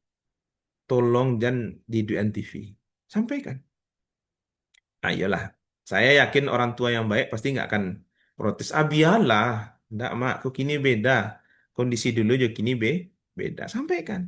Sehingga apa Bapak Ibu, kita punya satu pola asuh yang tidak berbeda-beda. Karena anak-anak bisa bingung kalau terlalu banyak standar. Nah, makanya Bapak Ibu, saya lebih suka membawa anak saya ngurus mereka di hari libur dibanding menitip-nitipkan ke orang lain. Demikian. Baik, terima kasih Ustadz. Berikutnya itu ada pertanyaan dari Ibu Elsya, Ustadz, yaitu terkait dengan suatu hari anak saya umur 7 tahun cewek membaca terjemahan surat Al-Insan ayat 2 yang potongannya menyebutkan Allah menciptakan manusia dari setetes air yang bercampur, yang kemudian langsung mengajukan pertanyaan, apa itu air mani? Karena tidak siap dengan jawaban yang pas, saya berusaha mengalihkan pembicaraan dengan menyuruh untuk melanjutkan hafalan surat tersebut. Terkait hal ini, bagaimana kita sebagai orang tua dalam menjelaskan hal-hal seperti itu, Ustadz? Terima kasih, Ustaz. Baik, luar biasa. Bapak Ibu, inilah kehebatannya anak-anak kita sekarang. Harus informasi itu begitu cepat. Makanya tidak heran ada yang kelas 5 sudah mimpi basah, ada yang kelas 4 sudah mimpi basah. Karena kadang stimulus apa yang dilihat, apa yang ditonton. Dan itu mungkin harus kita sesuaikan. Pertama, terkait dengan potongan air mani ini, sudah betul yang Ibu sampaikan, karena dia masih usia 7 tahun, kecuali dia sudah mimpi basah. Ya, kecuali dia sudah mimpi basah. Ya. Kalau ini anak laki-laki, anak perempuan ya. Nah, kalau dia anak perempuan bisa disampaikan bahwa, nah, di bagian tubuh kita ini ada yang kita asup, ada yang kita masukkan, ada yang keluar. Sama buang air kecil, buang air besar. Sampaikan seperti itu Bapak Ibu. Kan tidak semua yang masuk kemudian ditahan saja. Ada maksudnya sistem pengeluaran. Nah, air mani itu terjadi pada yang laki-laki saja. Nah, air mani. Walaupun di perempuan juga ada istilah itu ya Bapak Ibu, cuman ketika dalam proses ini kan selesai air mani bercampur. Itu adalah bagian yang keluar dari sistem metabolisme tubuh kita. Udah cukup sampai situ ya sampaikan Bapak Ibu. Ya, sampai seperti itu aja. Sama nanti kalau di perempuan ada namanya fase menstruasi. Ibu-ibu sudah boleh cerita karena usia 7 tahun tentang menstruasi. Itulah ciri-ciri perempuan dewasa. Apa yang keluar tuh Umi? Apa yang keluar tuh Ibu? Yang keluar tuh justru darah, nak. Artinya apa? Ada dalam perut kita ini, Masya Allah. Nah, ada sesuatu yang Allah titipkan yang luar biasa tidak ada pada laki-laki. Bahkan Allah menamainya di antara salah satu Asmaul Husna. Itu yang disebut dengan rahim. Rahim yang sehat, rahim yang sudah matang, dia akan keluarkan darah siklusnya sekali sebulan. Oh gitu ya Mi. Dan itu tanda dia perempuan dewasa. Ingat nak, masukkan tentang adab Bapak Ibu. Di dalam bagian tubuh perempuan itu dititipkan salah satu nama asma'nya Allah, Rahim, maka dijaga itu kehormatannya. Dijaga jangan sembarangan. Nah, sampaikan. Secara biologis disampaikan, secara adab karakter juga sampaikan. Kami laki-laki juga begitu, nak. Laki-laki itu qawwam memimpin. Kalau dia tidak bisa memimpin bagian tubuhnya, maka dia tidak akan bisa menjadi pemimpin yang baik. Makanya saya sampaikan, hati-hati dengan kemaluanmu. Hati-hati bagian dari vitalmu. Jadi bisa sampaikan seperti itu, Bu.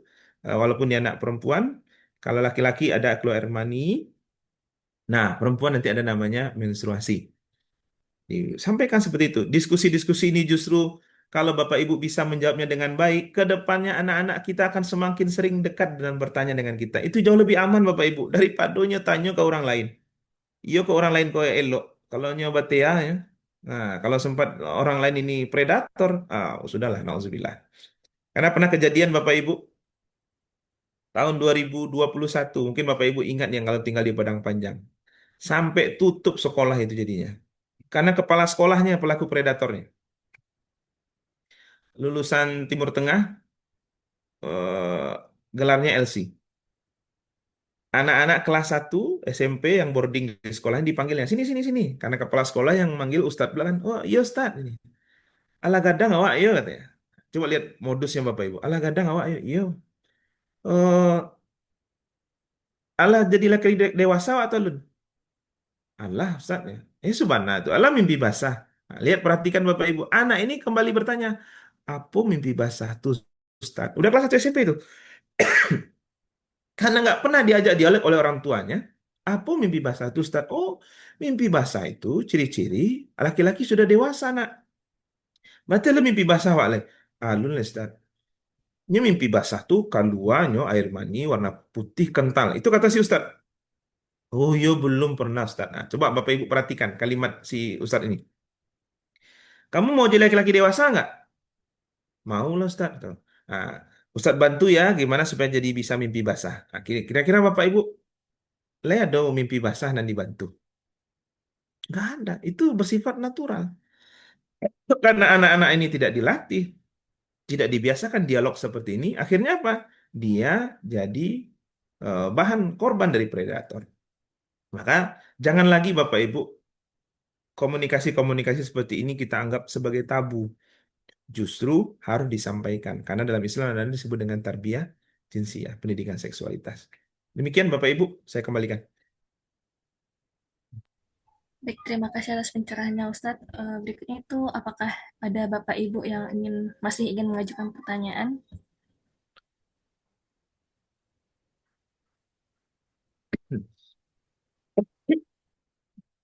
Cukup sepertinya Indah.